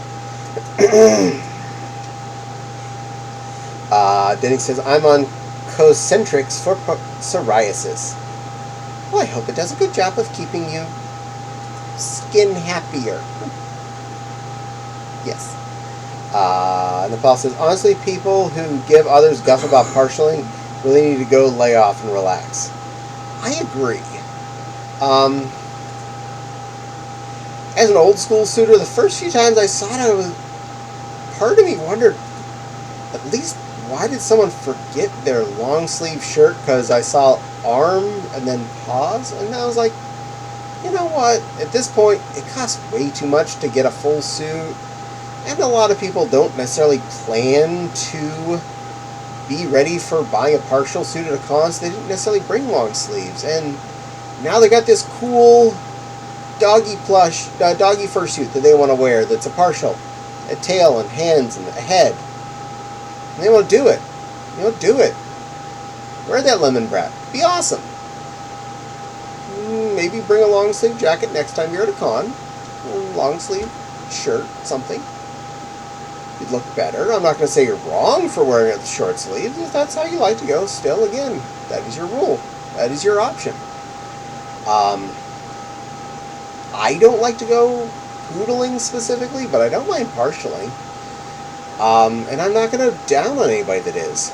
If it's too hot for you to wear long sleeves, wear paws and a head. Have fun. Especially all those conventions out like Florida, like Megaplex. Good gravy. It's summertime in Florida. Do what you gotta do. Paul says, I am she, they. Yes. And I'm gonna do my best to keep that in my head. And I promise I'm going to mess up. But I will try my best. Wild says, suiting is suiting no matter how it is. Full suit, partialing, or poodling. Absolutely. That is the best short answer you can give. And there are so many different kinds of suits out there. I know Wild and Foxy Woo have been getting into these inflatable suits too, as of lately, and they're really neat. It's a different experience. Not one I like to be in. I don't mind seeing them. They're cute. They're cute as heck to see wobbling around. I love babysitting the two pink foxes last MFF. I just don't. For me, the claustrophobia on that one hits me. But yeah, there's so many different fursuiting types out there. Do what you do. Have the fun. Nepal gives a big smiley. Denny says, I need to see Nepal's suit. Absolutely, you should. It is an adorable, snuggly, snappy puff. It is cuddly as all get out. It is a wonderful kitty. Nepal replied to Wild, exactly this for the thing about suiting is suiting no matter what. Absolutely. And Nepal says, give me a sec. I'll post it in the Discord. Yeah. Thank you, Nepal. You're a good kitten.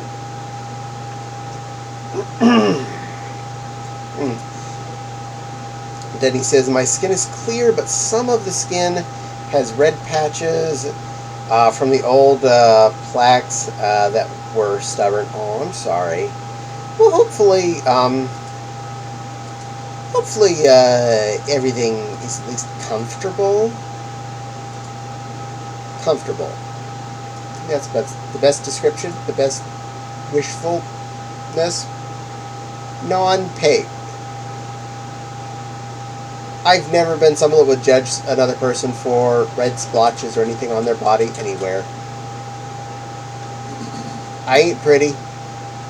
I don't expect you to be, Barbie doll perfect. You are you. Exactly how you need to be. Denny says, and the neo pronouns are fun too. I am never going to say them correctly, because half of them are just a misspelling, but with the same pronunciation of an already word, like she with an I for the kind of masculine she. It still says she when you say it.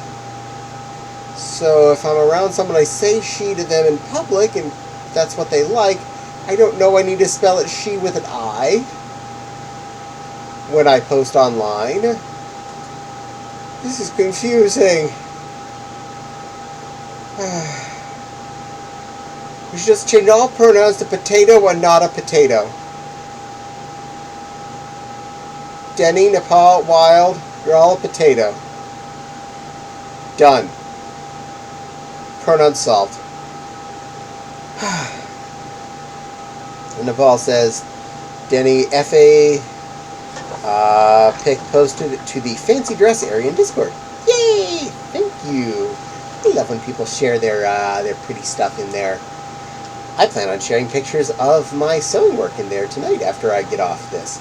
Because, well, I got around to taking a picture. I just had to come and do this and not be late. As far as I can tell, I wasn't late. And I don't think I've messed up yet. Wow, be wagging and being all derp. You foxy. Then he says, aww. Day says, the lessons are gone and I am clear. Yay! Oh, the legions. You're worried about your lessons being gone? Okay. Well, that's fine. I'm glad your legions are gone. And you are feeling good. That's the important part. Skin stuff can be a lot of poot. And I'm happy you're not having as much problems thanks to pills and things. Or creams, or whatever it is. I don't know what those things you listed are exactly. I know they're from your doctor, that's all. So, I hope they're helpies. Then he says, I have toy as a pronoun. That toy was a descriptive. You can be a toy. Toy works for me.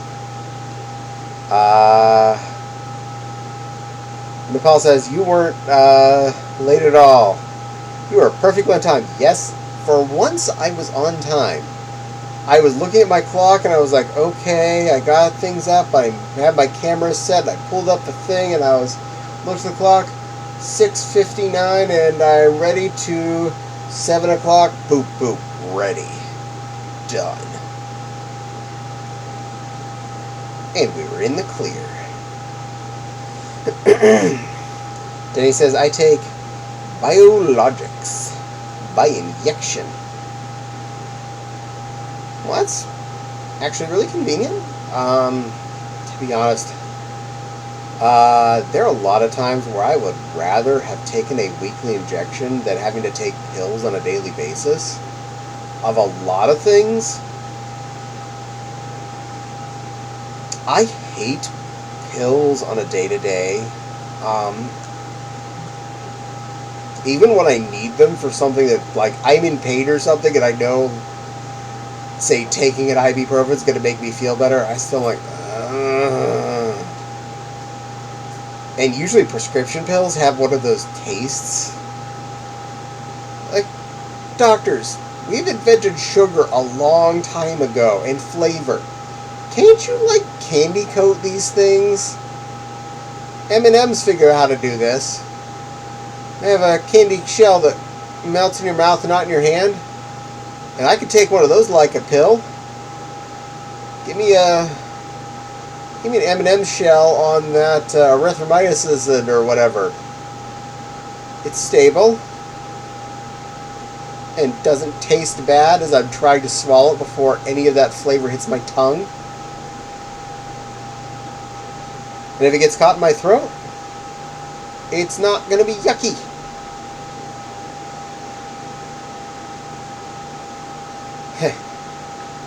That's a rant about pills. Soda helps. Yeah, usually I tend to, if I have to take pills, use a flavored beverage of some kind. When I was a teenager and dealing with a lot of allergies, I actually got really skilled at giving my own allergy shots.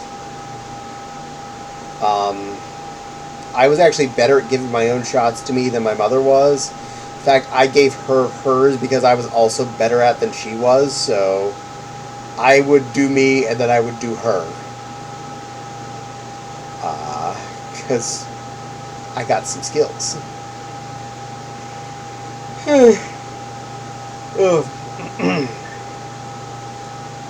I used to drink high C.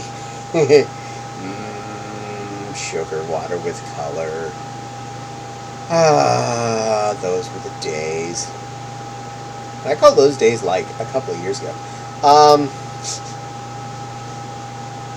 Actually, I have off-brand Kool-Aid packs in the cabinet in case I feel like making some with the Truvia stuff, because not sugar and I'd enjoy it still. Have made it with Truvia before, and I actually do find it tastes fine. But I try to avoid just eating effectively sugar and color drink if I can. I might start that back up with the way the cost of even Diet Sam's Choice Cola has been getting, because $1.42 for a 2-liter is getting in the stupid range. Wild says, I hate shots. I can't imagine ever giving myself one. And Denny says, auto-injectors are great. To be honest, with shots, I am definitely, and I apologize for wearying anybody else, giving them the yickies by talking about these. I find them so intriguing. I always have. It was only when I was super little that I, screech about having to get a shot. But after it happened the first time that I paid attention, I was like, oh. See, I was being scared because people told me I should be scared of this. And only occasionally, whenever something's got an odd temperature or a weird feeling substance that maybe burns or tingles after it goes in or something, that's the only part that I ever have any kind of an issue with as far as a shot, the actual shot process itself goes. Otherwise, the ping of the needle, I honestly barely feel it. If anything, I think it feels interesting. I'm not like going to say I'm going to go be a druggie because I like the feel of needles. I'm more of I actually find it a very intriguing feeling, having it go into my arm. I used to love giving blood until I found out I had a bad case of Tagay, and if I go in there and I'm not being honest, I can still give blood, but I prefer to be honest because I don't want to have any of those poor people with too much religion be scared that they're going to catch Tagay from my blood. Tono Numeratos 1997. Well, thank you for the follow. And hello, thank you for the lazy, dancing, wiggly type emoji things there. Those are cute. Oh, and an Emily Love. Aw, that's cute. And Sniffle Markleton. Also, thank you for the post, or for the follow. Also, posted an art piece I drew for a friend. A friend drew for me on Discord. Oh, that's so nice of you. Makeup check. Oh, hold on. Let me.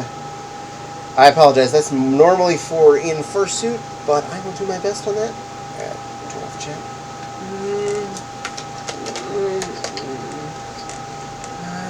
Do my hair. Make sure I look good.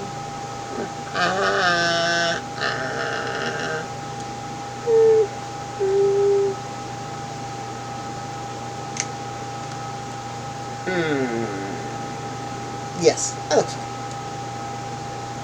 There we go.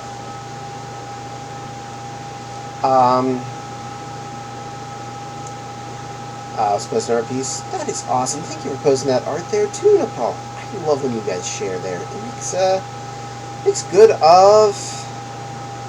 use of our place and helps share information between people. And Numeratos also redeemed an Ara. Ara Numeratos. Ara. You may have an Ara.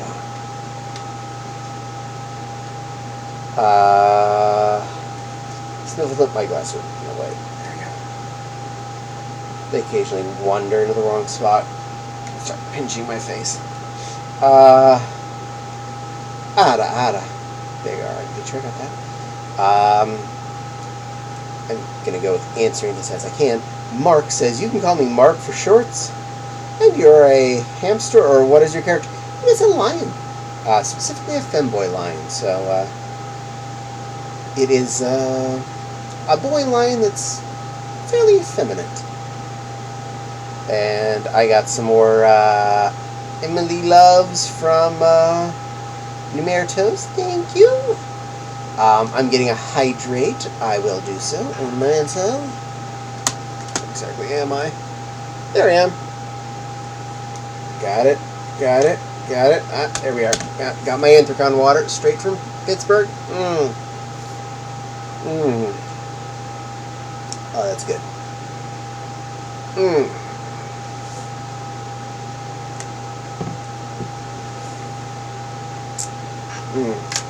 Denny's giving the sneaky bun pockaboo look there. Oh, what you up to there, Denny? Some cute little Cherbucho. I'm not sure what that's supposed to mean, but they're cute, whatever they are. Some more loves and other loves kind of things. Those are cute. Thank you for the cute chatty doodles there, Numeratos. I am feeling just darn spiffy tonight. I am having a good day.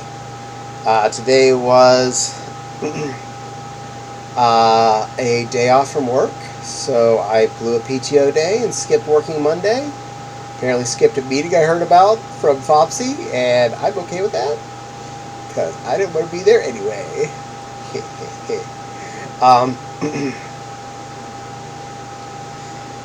But I'm feeling pretty good. Nice 3-day weekend, so I'm relaxed. Got some sewing done, which I'll post in the Discord as well after we're done with the stream. And I had a nice roast beef for dinner, so I'm feeling really good. And thank you for pushing up glasses there, Denny. Yeah. Definitely one thing I have found with wearing my index. Yes, I definitely have to wear the glasses to be able to see in here.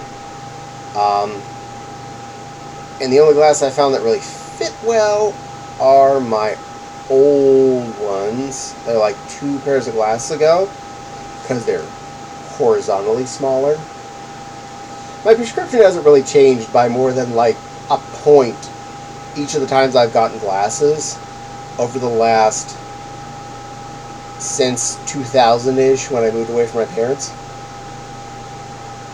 my prescription literally never changed in my high school years at all. Like, through most of grade school. Once I got glasses, they're basically the same. And every time I've gotten my glasses, and they're like, it's off by like a tenth of a point or something, like barely at all. And they're like, and it could just be how your eyes are today. It may not actually be your eyes actually are even slightly different. You're not going to notice a difference in your glasses.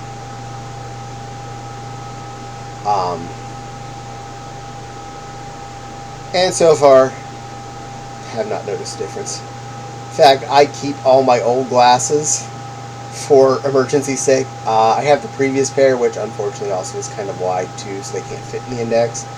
And this pair, which sadly is a little more scratched up, but I still see out of 5, so, you know, it works.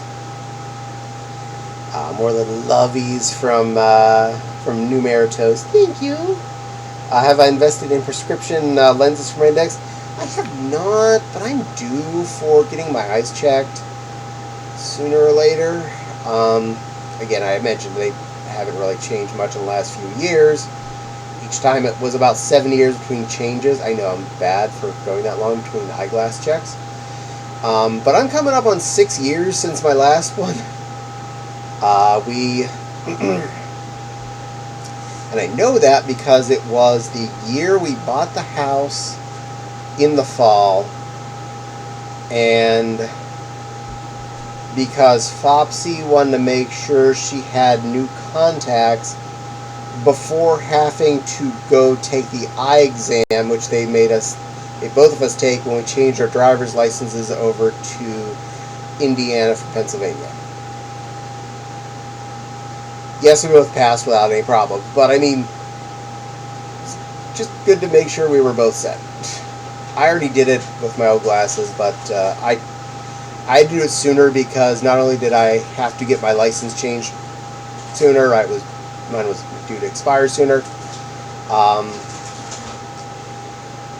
and I needed to deal with the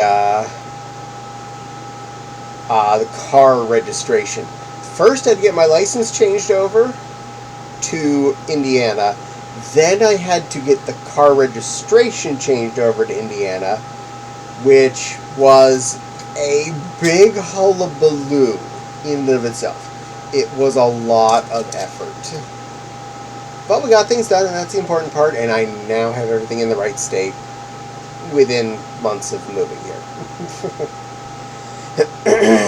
But I've considered getting index lenses once I get my next eye checkup, which is covered by my insurance anyway, and I just don't feel like wasting a day at the eye doctor's just have them say, yeah, your prescription hasn't changed,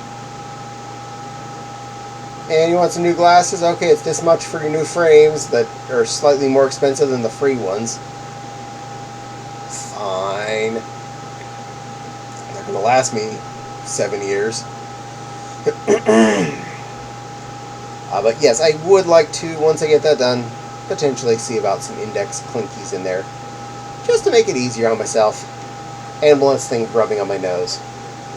I haven't had, Wild says, I haven't had an eye checkup in a couple of years myself. I probably should have that done sometime.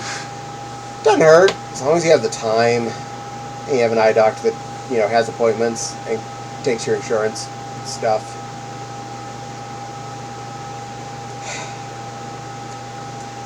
The one problem with this pair of glasses, besides the scratch lenses, is one of the nose feet is broken off, which I fixed multiple times. It's currently on a fresh fix as of like 2 days ago, so that's not painful. Just the fact that sometimes the way the index frame pushes it, sometimes it just wedges them more into my face. But whenever I didn't have the hot glue based foot I make on that one nose piece, it's kind of a little sharp square that digs into my nose. Unless I do the thing where I push the lenses forward in the index's little cavity, which is perfectly fine. It's not like bumping into the index's lenses or anything, and I still see perfectly fine. just means the index pinching my face holds it up and just doesn't stay there forever. So every so often I make another little hot glue foot. This time I put a little tiny piece of satin on it too, so it's pretty comfy. It's not bad. I did that for this pair of glasses a lot before I went and got them replaced, so I was used to knowing how to do that. Crafting gives you skills, yo. Same for me and my strabismus. I'm guessing that's your VR headset. That I probably said wrong, but I think you understood that I was saying the word you said. Did something pop up on my screen? Did someone? Oh, it was a group notification. Okay, I was worried like someone else was asking me if they could join. Press button, do damage. That's good enough. Strabismus is my lazy... Oh, okay. I don't know things. I'm a dirtball.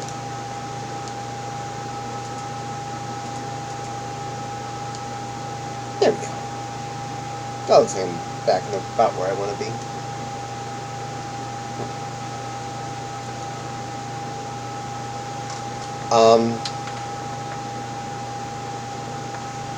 My eyes are slightly different than each other, which makes it interesting. But not a real big problem, honestly. I'm okay with the fact that they're not equal. So are my mother's, so are my sisters. I think so are my father's. And we all wear glasses. The funny thing is, mine and Foxy's prescriptions are really close. So if anything ever happened, we could either one emergency borrow a pair of glasses and leave the house in those. I'm the one with the most backup glasses though, so it'd probably be mine. There have been a couple of instances where Foxy, back when we lived in Carlisle, when we had to move the car every week for every other,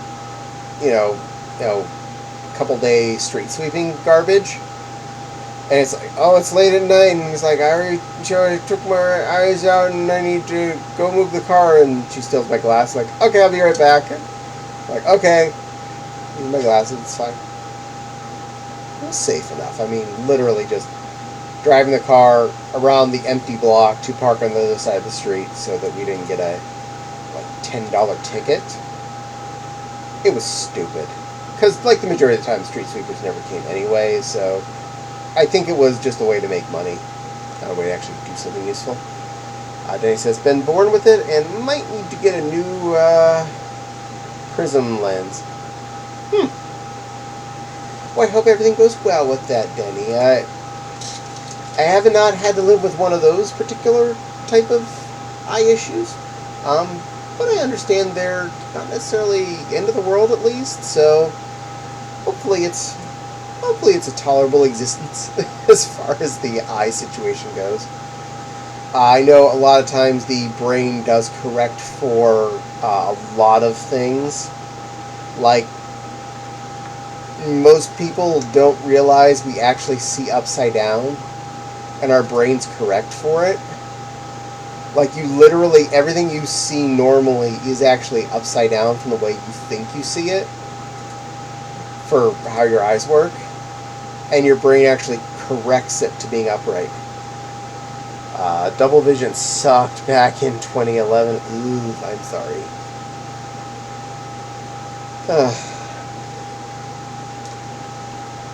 I know some of my fursuits, when I'm wearing them out, have more walleye vision than others.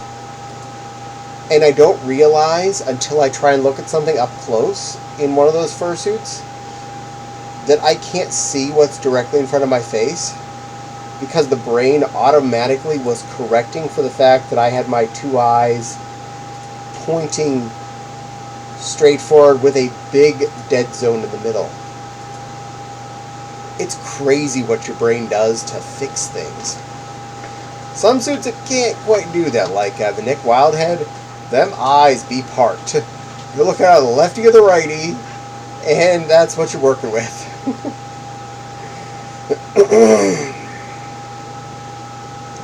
Mewtwo, on the other hand, his little tear ducts are perfectly right dead center. I have almost no vision change in that cute Pokemon. Love wearing that face. Also love wearing that face because he's really fun to be.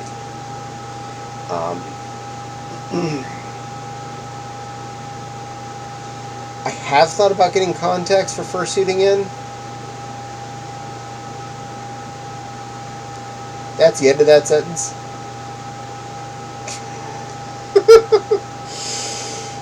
No, but seriously, I have thought about it, but honestly, I do well enough in fursuit without them. I see fine as far as I feel. And I'm not the best at eye touchies. And I feel like I would like get a contact in and never want to take it out because I gotta touch it, and or I'll be stupid and my hands will be like super ultra sterile clean. I'll like, I put the contact in. Oh yeah, that hurts. Ouch. Yee. Nepal used the commands command. And yes, theoretically that should be up to date. I hope.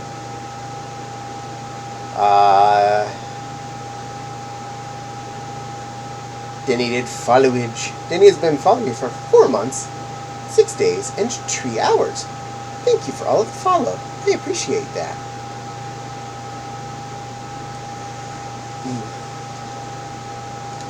As far as I'm concerned, I really started streaming in January. And I know one person who's been following me since long, long before that. That's a stripy tiger friend.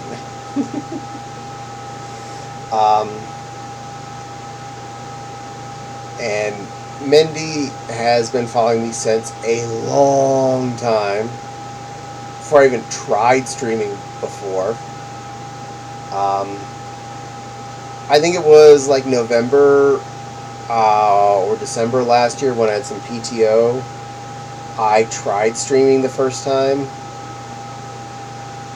And almost nobody noticed it. I didn't really feel like I was doing a very good job, and I just didn't. I tried again in January, and that's when it clicked.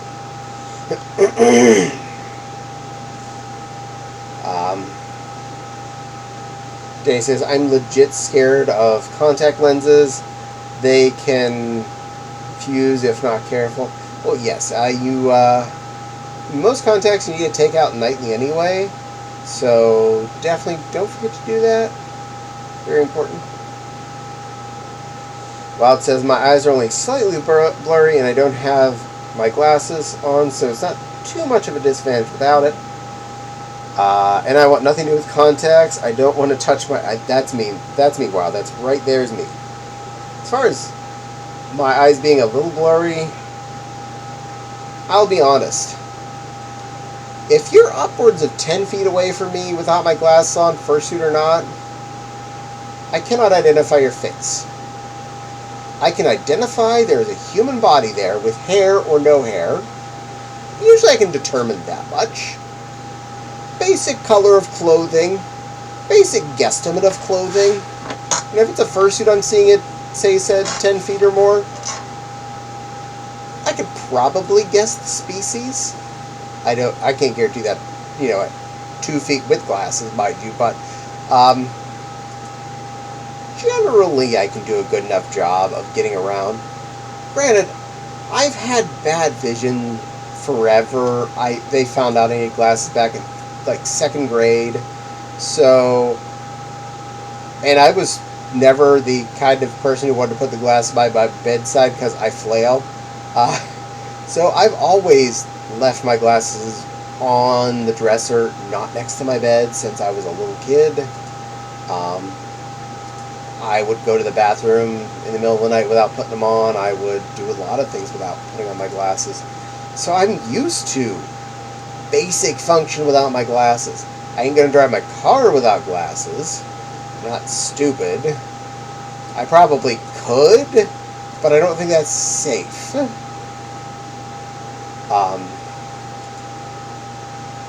But yeah, I will happily just go without glass. It's easy enough. I've been fursuiting for about 20 years now, and I haven't thought, man, I need to get prescription non-foggable inside of the fursuit head eyeball units.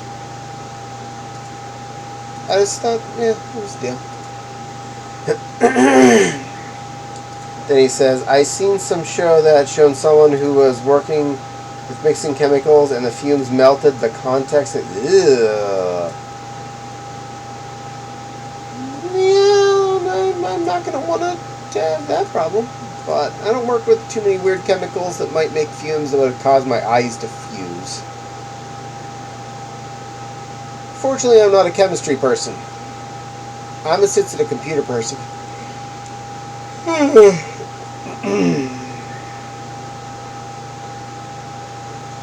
I also like to rub my eyes, which I know is not good for people with contacts because you could accidentally push your contact out of, sync.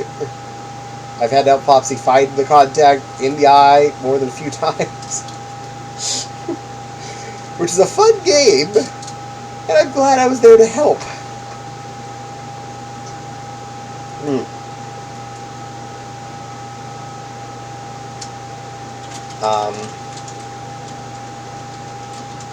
All stance. I'm an alchemist. I'm going to grow a garden of edible flowers with minor medical uses and make my fizzy pop potions. Nice. Well, you're our little chemist bunny then. I am glad you're here for us to make yummy, delicious drink.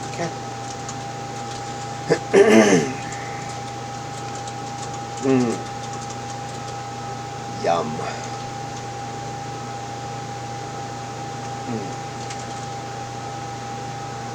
I'm going to say it was weird not going to work this morning while Flopsy did. Flopsy says, I love contact lenses, but probably wouldn't want to work around weird chemicals with them on, especially without proper eye protection. Totes agree there. Allstan says, like hibiscus flower, tea, soda for minor pain relief. Excuse me, sorry about that. Well, that would be neat. Hey, if you can find ways to get minor pain relief, just making happy soda that's all natural, you do it. I have no problem with this. I almost felt like I was cheating when I didn't get up on time this morning. It's like, yeah, Sunday night I didn't have to go to bed at midnight because I didn't have to get up this morning. Is it cheating? I didn't set my alarm on last night. Is that cheating too? Yep, I slept in. Yay!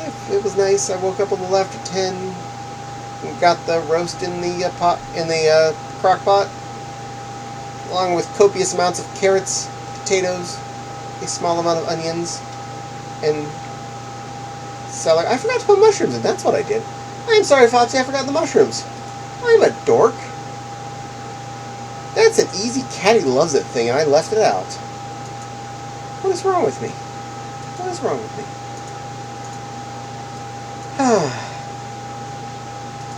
Allstan says, hibiscus and willow bark. Willow bark used to be used to make precursor to aspirin.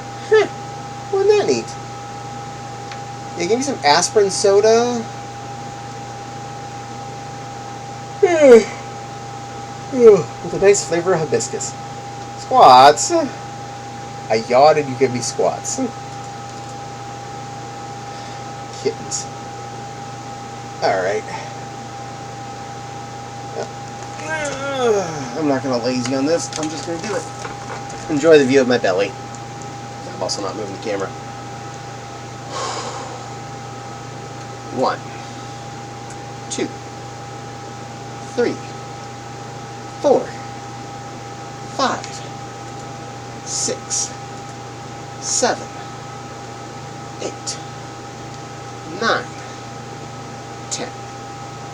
Alright. I'm back. backwards. Careful. Careful. Careful. A little bit slightly left. Watch out. Here we go. Oh, better back in the view. Yeah. You sneaky bun pockaboo that there, Denny. Herf. Amy never gets out of her egg. But we'll take care of your cute little egg, and we'll pet it and love it and let it know that it's still special and that we're here for you, okay?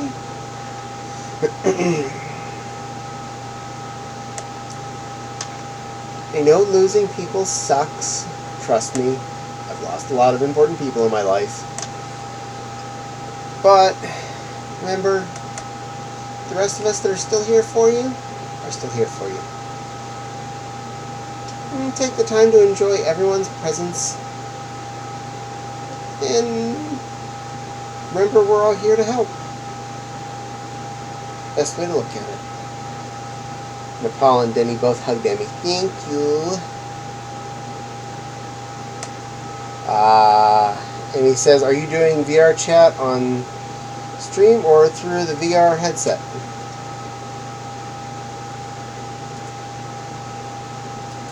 Through the VR headset? I use an index. I'm plugged directly into my my Hoobie-Hoo, my computer, and I use the VR chat camera. Oh, Steam? Yeah, well, it's from Steam, VR chat.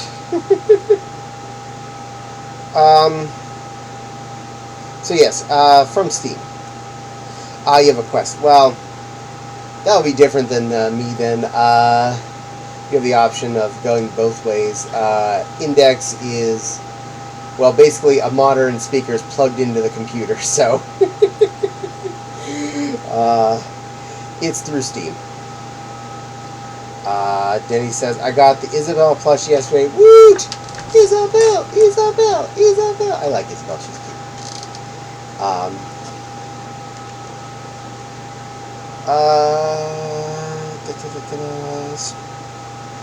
You have the Meta Quest. It is actually pretty cool.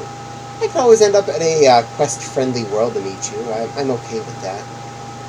I'm not sure if this world was. I didn't check. I'm a dork. I just turned it on and went somewhere that was labeled pink. That was my world search this time. The word pink. And this place looked pretty cool, so I went here. Stray Fox says, hello, and cute avatar. Thank you, Stray Fox. I appreciate. Yes, I actually found a lion that felt very catty. So I have now found VR Caddie. So meet Kiggy Caddie. Kiggy is the name of the model. I just need to bribe the Foxy Woo to figure out how to attach more clothes to it than what I currently have. I did find a few cute outfits on the Gumroad for freezies. So just need to figure out Unity to do the thing. That's a bigger ask than many of you know if you've never played with it, so just take that into account.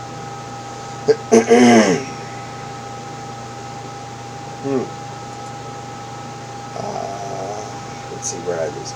I want to visit you all, but cannot at the moment due to the faulty USB ports. I am so sorry. Emmy, you can do PC VR on Quest. Yes, Emmy needs USB 3 port that works for that, though, Denny. Yeah. That can be bums. So hopefully you'll be able to get something with a USB 3 there so you can do the thing that way too, Emmy. But yeah, if you want to meet in Quest compatible worlds, I will certainly do so. Denny says, I don't know, right now I have faulty USB-C and USB ports, and I'm going to wait to see if I need a new upgrade. That is a good plan. Hopefully you are able to get that all sorted one way or the other. And yeah, new hardware, definitely not a bad idea. Especially if that was the Quest Mark 1. I think the 3 is either coming out or came out. So there's a cooler new model will probably weigh less and be better visibles. And thank you, Straight, for saying it suits me. I really appreciate. Just need a dress or gown that suits you. So poofy. Yes, yes. We have a few flags that I'd like to get. Pre-dresses. Do you have a 5G compatible router with wired connection to your PC, Emmy? Poofy Gap agreed on that, Wild Fox. Denny says, I can send you a cable we use. Emmy says to all stands it's Wi-Fi. Is it 5G Wi-Fi? I don't know, it's on top of my head. It's fair. A lot of people don't know what stuff they have as far as Wi-Fi networks and or even USB port types. So it is fair. I understand, Emmy. Oh, and we got woo, Stray Fox. Woo. You want an woo? Woo. Emmy says, I don't know, it's on top of my head. Those Quest to PC cables only work if it's a USB 3 port. And Emmy says to me, I have a Quest Type 2. Nice. I have an Index Type Index. I've heard at least good things about the Quest 2, the fact that it does function pretty good, so I'm thinking you're probably on an okay piece of stuff, other than your inability to plug in. But hey, you know, such is such. Hopefully it all warms its way out in the long run. Actually was considering buying a Quest 2 at some point, just so I can bring it up with me to visit my mother and let her try VR. She's actually really wanted to do it, but bringing my gaming rig and my headset and stuff and the lighthouse and all that hoo-ha and setting them up in her house, just for her to try it for 5 minutes and say, yep, that's what I did. That's a lot of work. Not a lot of juice in the end.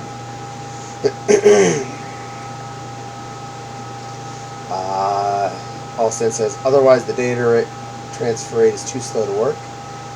That makes sense. Emmy says, I'm going to wait for my birthday for a VRC upgrade. Nice. Well, happy almost birthday then, Emmy. Hopefully that's not too far in the future and you get a nice hookup. Denny says, I've joined on stream in a native Quest. This is cool.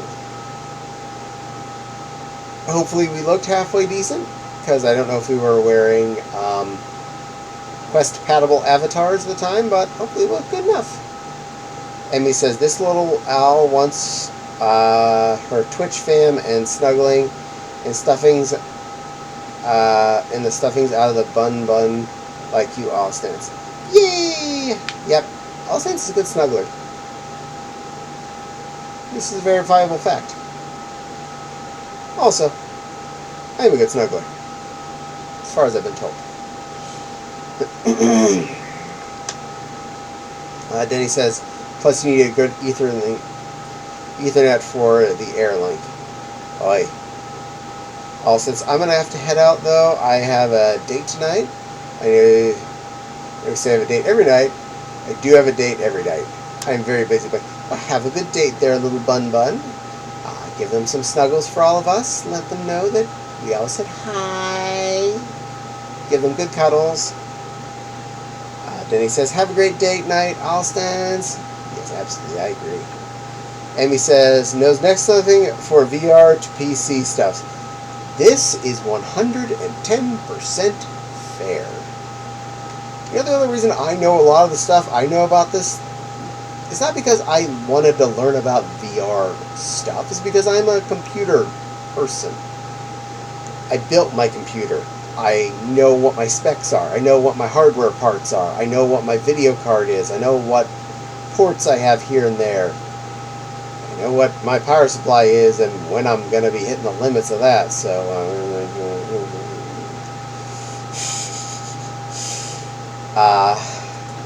not everybody does, so hopefully Amy's hardware is what it needs to be to do what she needs to do.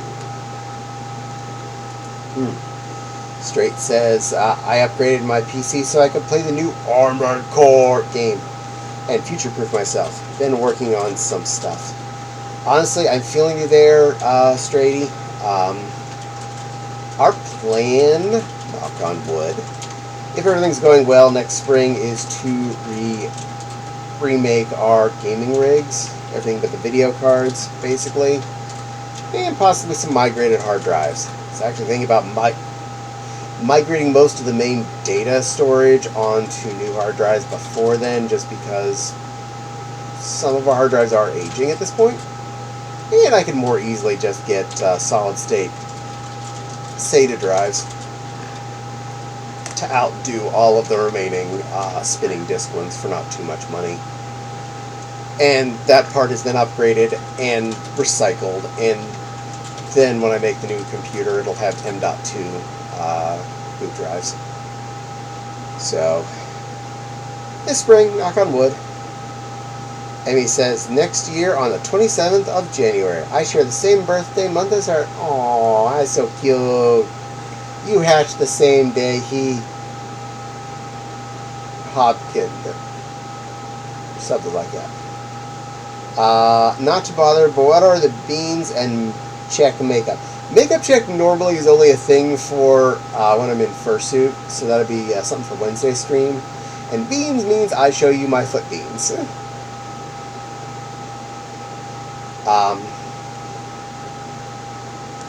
Denny says, I was on PC last week. Aw, yay. Well, that would explain why you saw us. A good snuggler, asked Straight Fox? Yes, I am good at cuddling, both in real life and in VR, and so is Alston's. I've confirmed this. Very good at cuddling. Very good bunny. Emmy says to Stray Fox, I love to cuddle. I agree, Emmy. Cuddling be wood. Nepal says, I'm a plush, so naturally I love cuddles too. Naturally. Naturally. I'm not a plush, but I sometimes play one. Big red bread head sitting upstairs in one of the spare rooms on the bed, looking all cute at us every time we're upstairs. Then he says, I don't use VR as much. VR can stress me out when I can have barely any spoons. I totally understand. Very much understand.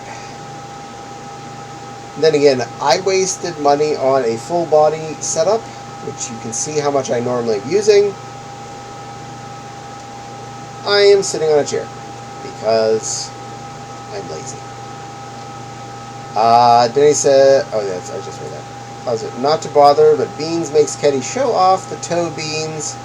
Makeup check makes Caddie like he's using a powder puff. This is true. And if it's in Fursuit stream, I actually do have a big powder puff on my desk to puff on my cheeks and look pretty with. So if you use that one on a Wednesday stream, you'll get to see a real life powder puff on my real life Fursuit face. He says, you will lose out on Windows 10 after next year.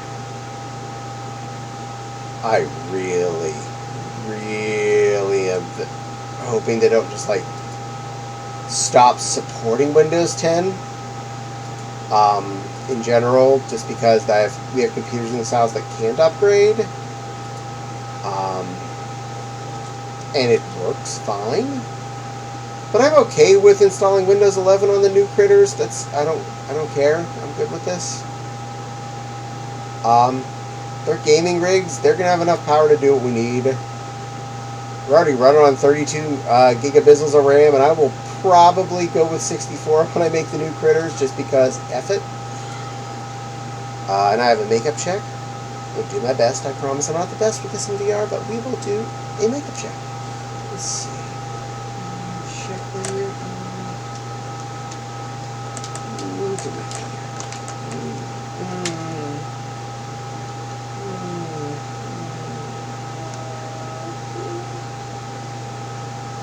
Does it look okay? Alright. Yeah, I'm blushing a little bit.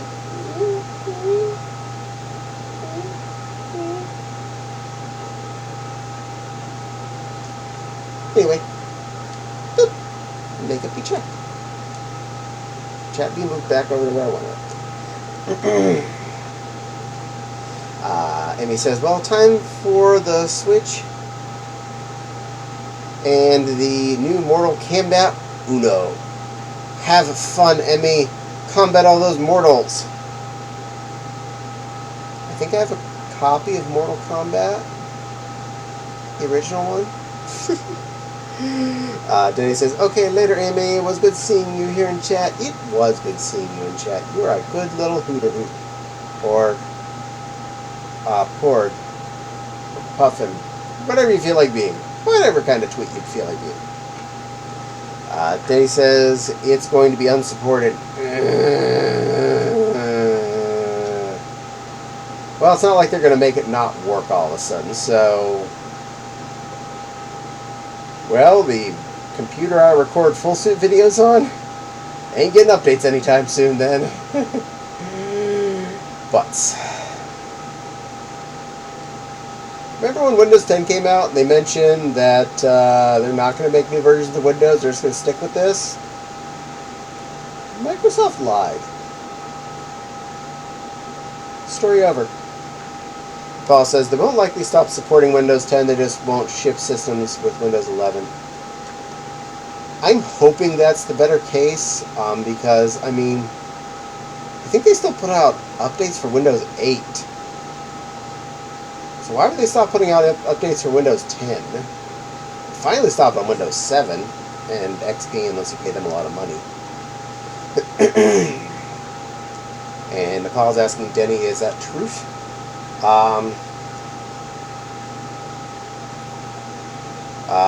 Straight says, I'm so pretty and so fabulous. Thank you, little foxy. You're a cute pie. Denny says, yes, Windows 10, 8. If Windows 8 before Windows 10, you will be left on your defenses. Well, good reason to be buying new hardware, because our gaming rigs can't do Windows 11, so...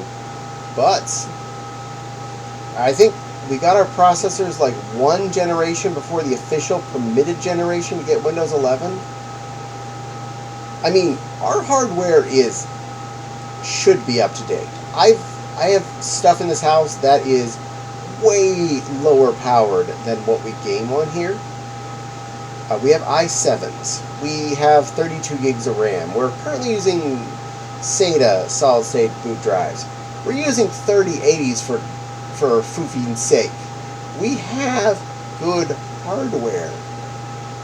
But our processor is apparently one generation too old, so... But... Amy says, I am a champ at that game. I can beat almost all of them. Yay! Good work, little Emmy. You are a good little hooplet. i5 user here. Nice. Nothing wrong with an i5 either. i5's still more powerful processor than Celeron, or whatever they're calling it these days. And I see a Beans redeem. Stand by. Back.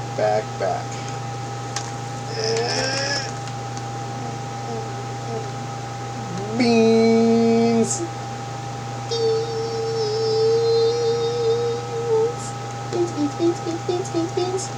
And here, just to be short, the other pair. And the reason why you only get one at a time is because the other foot is keeping the chair tilted back far enough so that I can do this. Otherwise, they don't get up that high. Scoop. Scoop a little. Am I back where I want to be? Close enough. i3. i3's still a thing. They're not nothings. Rubs the beans, says Straight Fox. Cuddle the beans, snuggle the beans. Beans. i3 was a jello nightmare on VRC. I can imagine. Being a computer person, I say that in the sense that I went to college for computers. I have been working with computers since ages. The 80s? Uh, so, I've been a computer nutball since I was a little kid.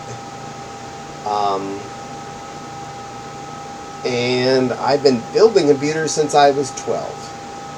So I've had a little experience, and I take pride in making sure what I'm working with is at least pretty darn good.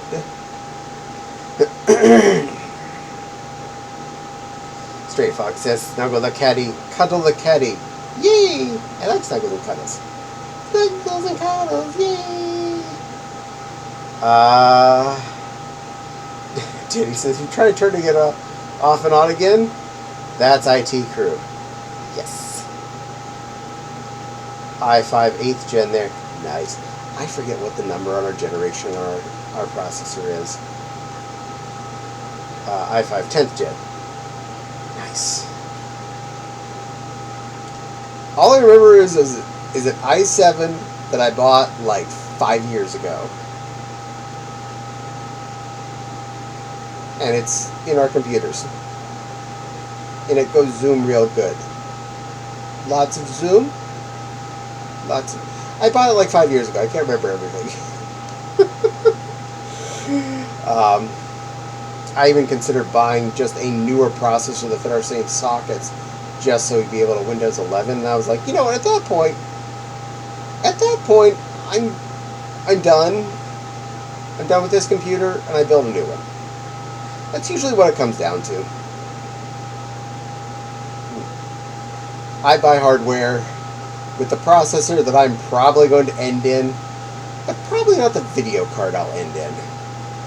Because usually budgeting for a video card a different year than I'm budgeting for the entire computers is a lot easier, especially when you consider that I gaming rig for two. It's a two gaming rig family. So seeing that order from Amazon /Newegg /wherever that starts to hit the 2 full computers worth of parts can start to get a little scary. Just to look at the number. Um,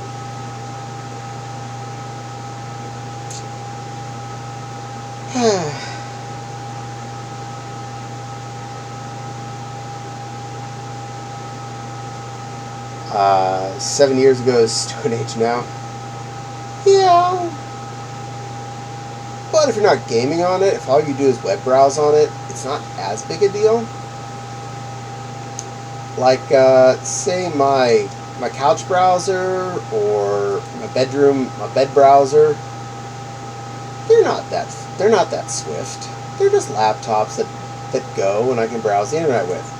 I can't play VR chat on either of those things, but they work.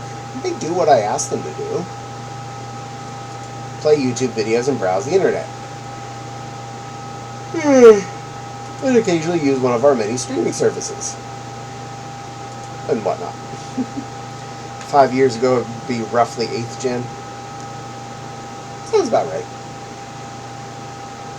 All I remember for sure is last time I tried to do Windows 11 upgrade, it told me my processor was out of date for that. And I said, screw you, Microsoft. And I looked up my processor's ID on one of those processor speed range chart thingies. And it is way higher than the all-in-one desktop we use as our not-work computers upstairs we recently bought, as far as speed ranking goes. But because it's older, it doesn't count. Sega Saturn, hold my beer.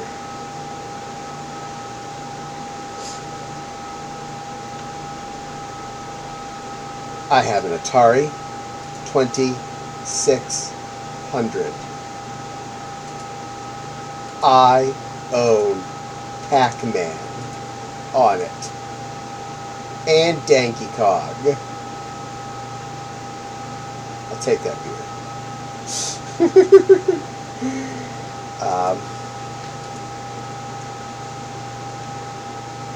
Yes, my actual first system was a brand new Atari 2600 from when I was a small child. I moved then to Nintendo, Genesis, N64, PlayStation 2, and then a GameCube on the side. Wii, PlayStation 3, Wii U, PS4, Switch. OLED is the one that Flopsy now has, and I have the original one just as fine. And we got a PS5. Sega Saturn emulation is a test for PCs. Neat. I've never tried because I don't have any Sega Saturn games that I was at all nostalgic for. I own like 2 games on Sega Saturn that I rescued from a friend's house that were going to get thrown away. I don't think I can play them on physically, but I have the discs in their weird big plastic shells. That's a thing that exists. And thank you, Fopsy, for noting about the Discord server. Yes, if anyone did not know, we have a Discord server where we do things Discordy like. We chat, post pictures. And I forget it's there too because I am a very, very bad Discord server owner. That's why Fopsy's better at this, because Fopsy's good at making sure the Discord server doesn't catch fire. Love you, Fopsy. Denny says Knights is a good one. I have seen that game. I have never played it. It's on my wish list. Paul says, oh my god, that game I've not heard of in a long time. Now that's a game I've not heard of in a long time. A long time now. Well, you're going to have to go with me to Alderaan now, kid. By the way, your grand uncle dead. I already knew this, but didn't feel like telling you. Haha. I felt the deaths in the Force.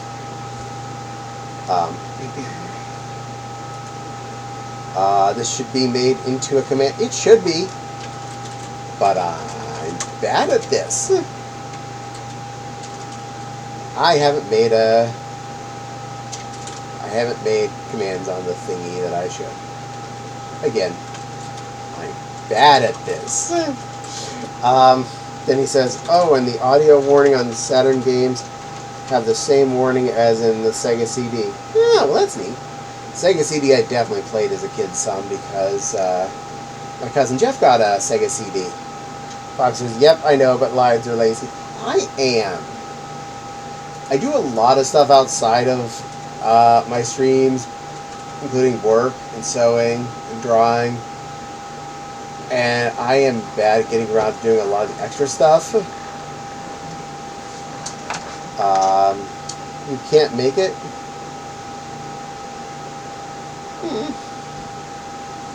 Well, I can always let Fopsy just have access.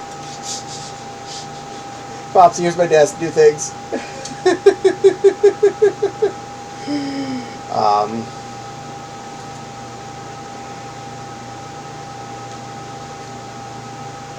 Yes, I'm lazy. Yeah, my cousin Jeff did get a Sega CD when I was a small potato. Have you seen the Sega CD bio screen? It showcases the scaling and rotation effects. Oh, that's so neat. I don't think I have his SE login. No. My computer is logged into it, so I can just let you play with my computer at some point. I trust you at my desk.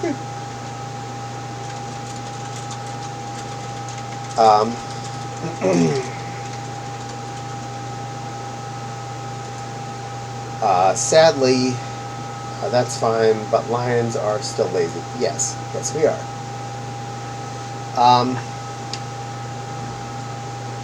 I think it was only a couple years after Jeff got the Sega CD that we lost him. He was 14 when he died. And then his cat, Kane, decided because that was his owner's, he made sure and marked it before, shortly after his death. So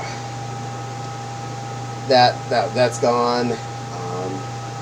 And sadly, my cousin Jeff is also long gone. I was 12 at the time.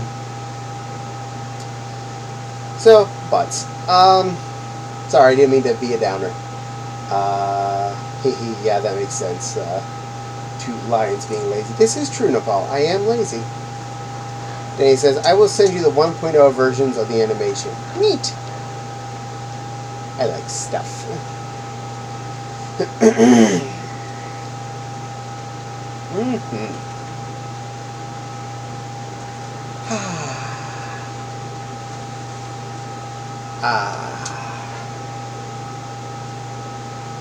Speaking of lazy, anyone want to see the rest of this world? Just anchor this to me. Let's do a little walk around. Very local. Alright. Behind me there's some islands and things. These nice flowery arches. Some more islands. Back in the center, there's that pink piano, which I have no idea how to play normally, but I don't know how to play it in VR either. Something on... I am trying to do this by looking at my camera, so I'm showing you what I'm seeing. That's failing. Alright, use your eyes, stupid lion. There we go. There's a music stand there. I don't know what's going on with it. It's just a music stand. Oh. It's got a book on it or something. Anyway. That was worth all the time. I don't know what these little shiny orbs are for, them to look pretty. Lots of trees. Fun, pretty pinkness.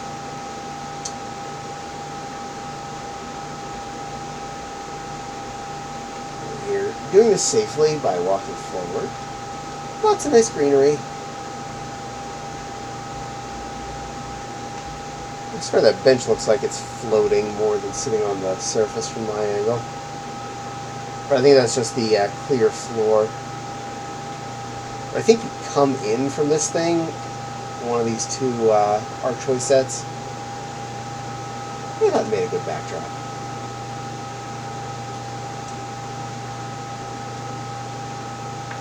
I am now a pink stand. Ta-da! Here, I'm gonna walk around. I figured I'd share that. The model is version 1. Model 1 is version 1.0. The Model 2 is 2.0.1. Cool, cool. Neat. Now from the outer cities. I'm feeling pretty chill tonight, guys. How are you all doing? Is everybody having a good day?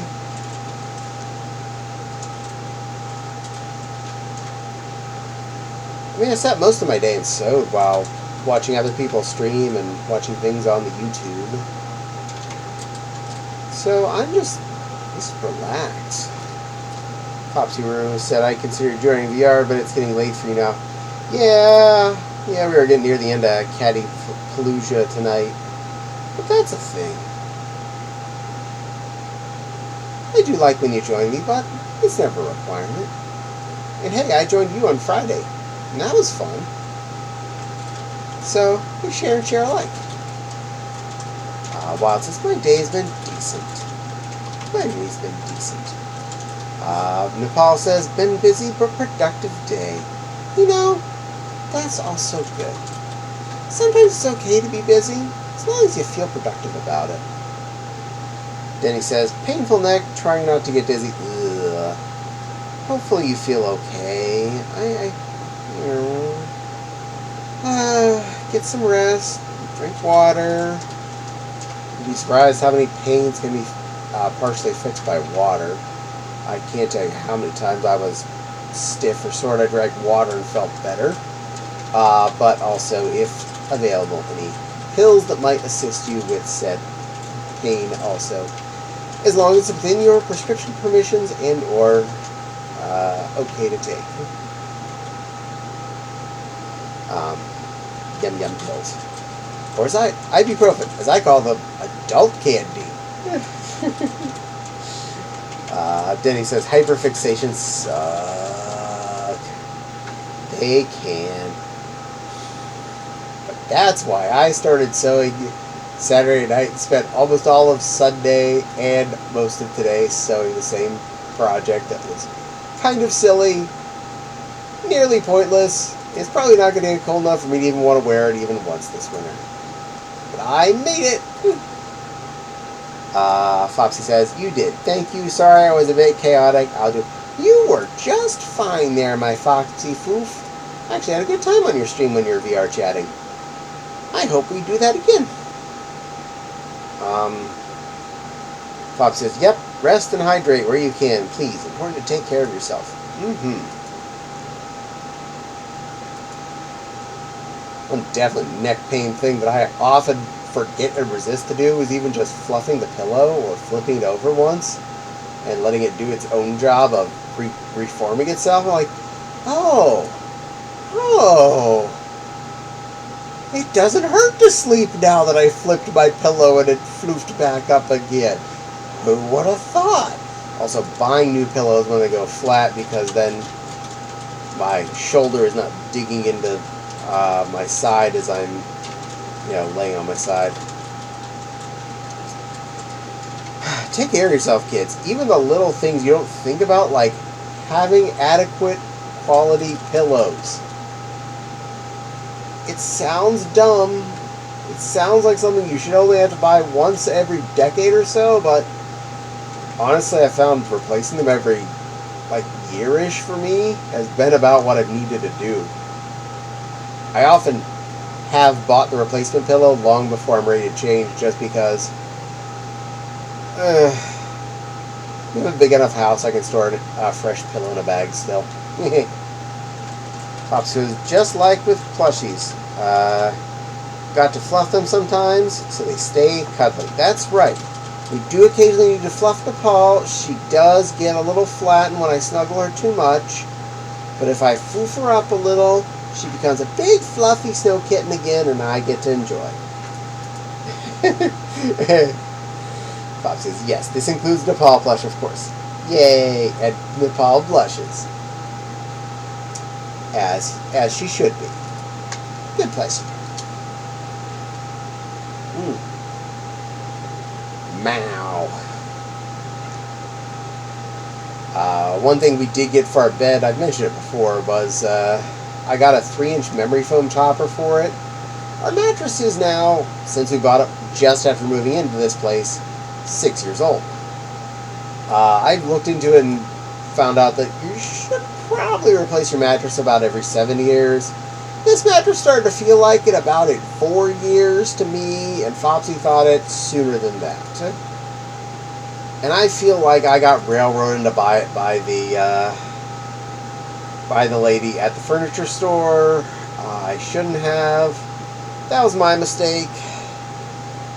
But, we all do dumb things. But the 3-inch memory foam topper has definitely added new life to it, so I'm hoping to get up to that 7 or a little bit better off this mattress before we have to go rent a pickup and buy a mattress. Because all the places I want to buy from either charge exorbitant delivery fees or don't have a delivery option. I mean, really, what's it? Why?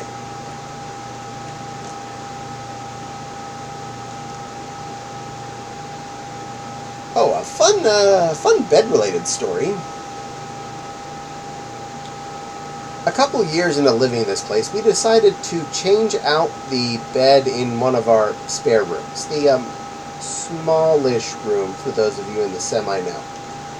And we were getting this, we found this pretty cool bunk bed at Value Shitty. Yes, I said it the way I meant to. It was nice. It was within our budget.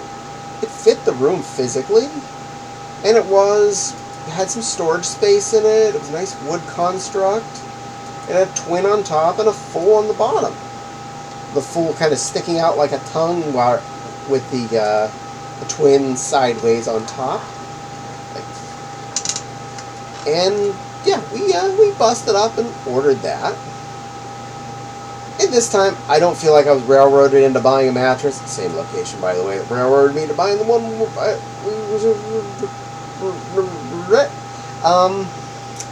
I said specifically, I'm going to go to the other store and buy the cheap mattress. And the lady actually was like, oh no, over here we have the inexpensive mattress. I'm like,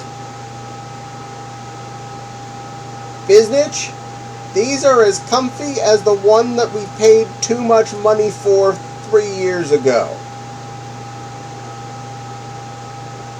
Meh. Anyway, we did find one there that was adequate to go on the full-size part of this bunk bed. That would be either just a sometimes cuddle location or a guest location. So, it was adequate. We already had a twin to put on the top because that's what was in that room. It was just a twin on a rolly frame. So, we had an initial delivery date, which they missed. Grumble. Like, oh, the bed isn't here, it's stuck in China or some BS. This is before COVID too, by the way. Pre-COVID, this occurred. It's like, okay, so you don't have it. Yeah, we're waiting on it. It's stuck in China. Okay. We're setting up a new date, and they gave us a new date 3 months later. Okay. 3 months, it comes down, it's almost there. Oh, we're going to have to set you up a new date 3 months later. Really? Instead of 3 months ago. You haven't figured out when this pile of boards is getting into the United States? I mean, you sold it to me telling me when I could get it delivered 6 months ago. Yet magically now, 6 months in here, we don't know when it's showing up, but you're going to be able to tell me 3 months. Again. Fine. It did eventually get there, long story short. But the problem is, the bed frame itself was not in this country.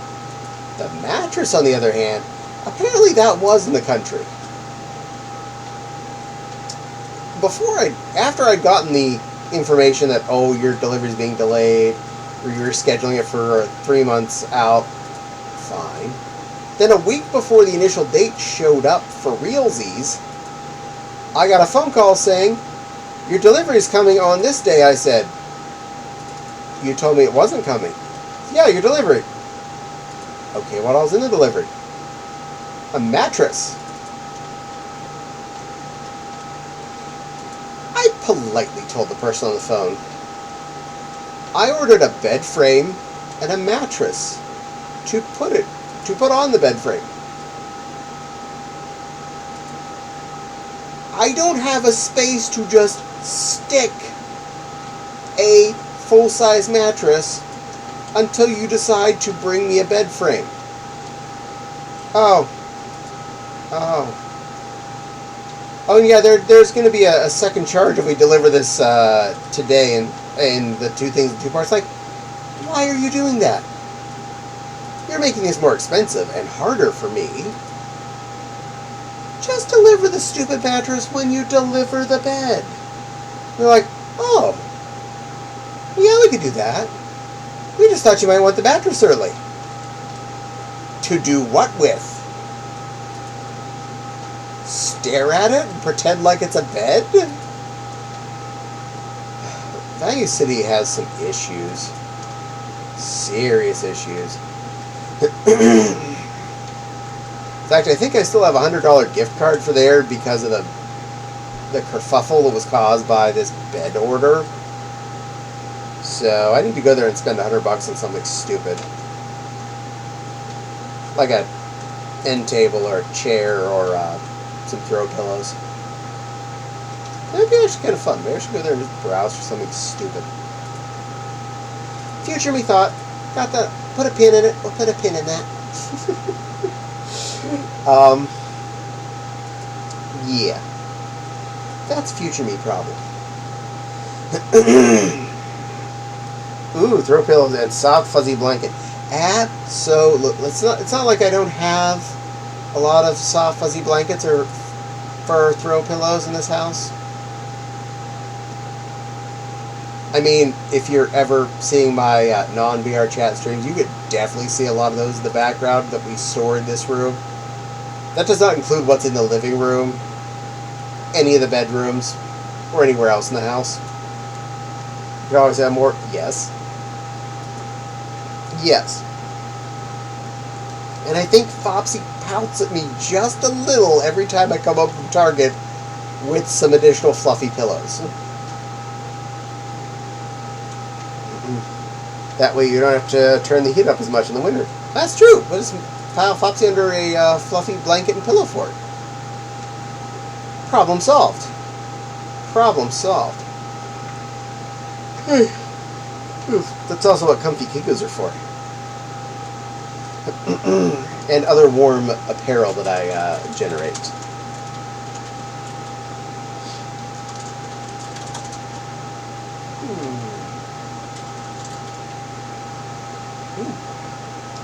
Oh, as long as she's on in a few months, I make her a visit as well. I might have a couple of Kigu animal jammies. Yeah, one or two. A closet worth at least. This is not me judging, mind you. I have closets of dresses. And I wholeheartedly encourage the Fopsy to buy more. I think they're adorable, and I love whenever the Fopsy dress in something fun. Paul says, comfy Kigus for the win. I have one Kigu I made some years back. It's super warm. Ooh. I have 5 Kigu, says Wild. I have more than 5. I need more Kigus, but so many aren't big enough for me. I know the feeling. Most Sazak ones, if they say they're the larger size, I tend to be able to fit them. Oftentimes, though, I still put a zipper. I install a zipper under the buttons because I'm cool standing, but as soon as I sit down, they spread, and all of a sudden my belly's showing. But if I install a zipper under it, boom, no problem, all fixed. I can do that in like a couple of hours too, so it's not even a deal. It's just a thing. Done. I made one of my Kigus, Nepal, a pink bunny one. It is really comfy. I do enjoy wearing that. It is designed to wear with fursuit heads even, so lots of fun. I have a couple of Sazaks, some knockoffs, lots of union suits, and other awesome zip-up costume apparel. So, yeah. Kikus are fun. I recommend them. Ooh, nice. I haven't had drive to make another. I have not either. I made the one. And I made that a long time ago. I was like, this is a lot of work. I don't feel like doing this again.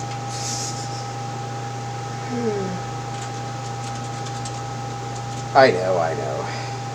Lazy lion. But I am me. I like me the way I am.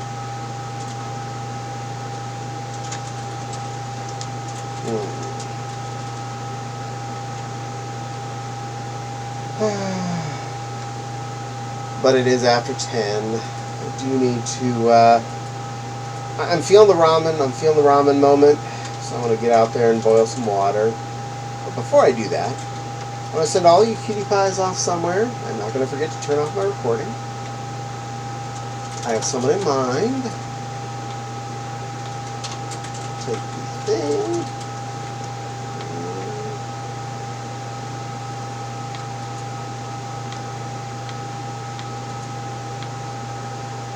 Unfortunately, her name is pretty easy and hard for it to mess up the search with. So she is, yes, she is busy doing art. The lovely puppy we are sending you off to is named Adolpha. She is a really good artist and fun to hang out with. Posted in the fancy dress chat on our Discord. Thank you, Foxy. That's your Kigu stash? Oh my god. Yes. Yeah, Foxy's got a few. First, we're going to stop recording.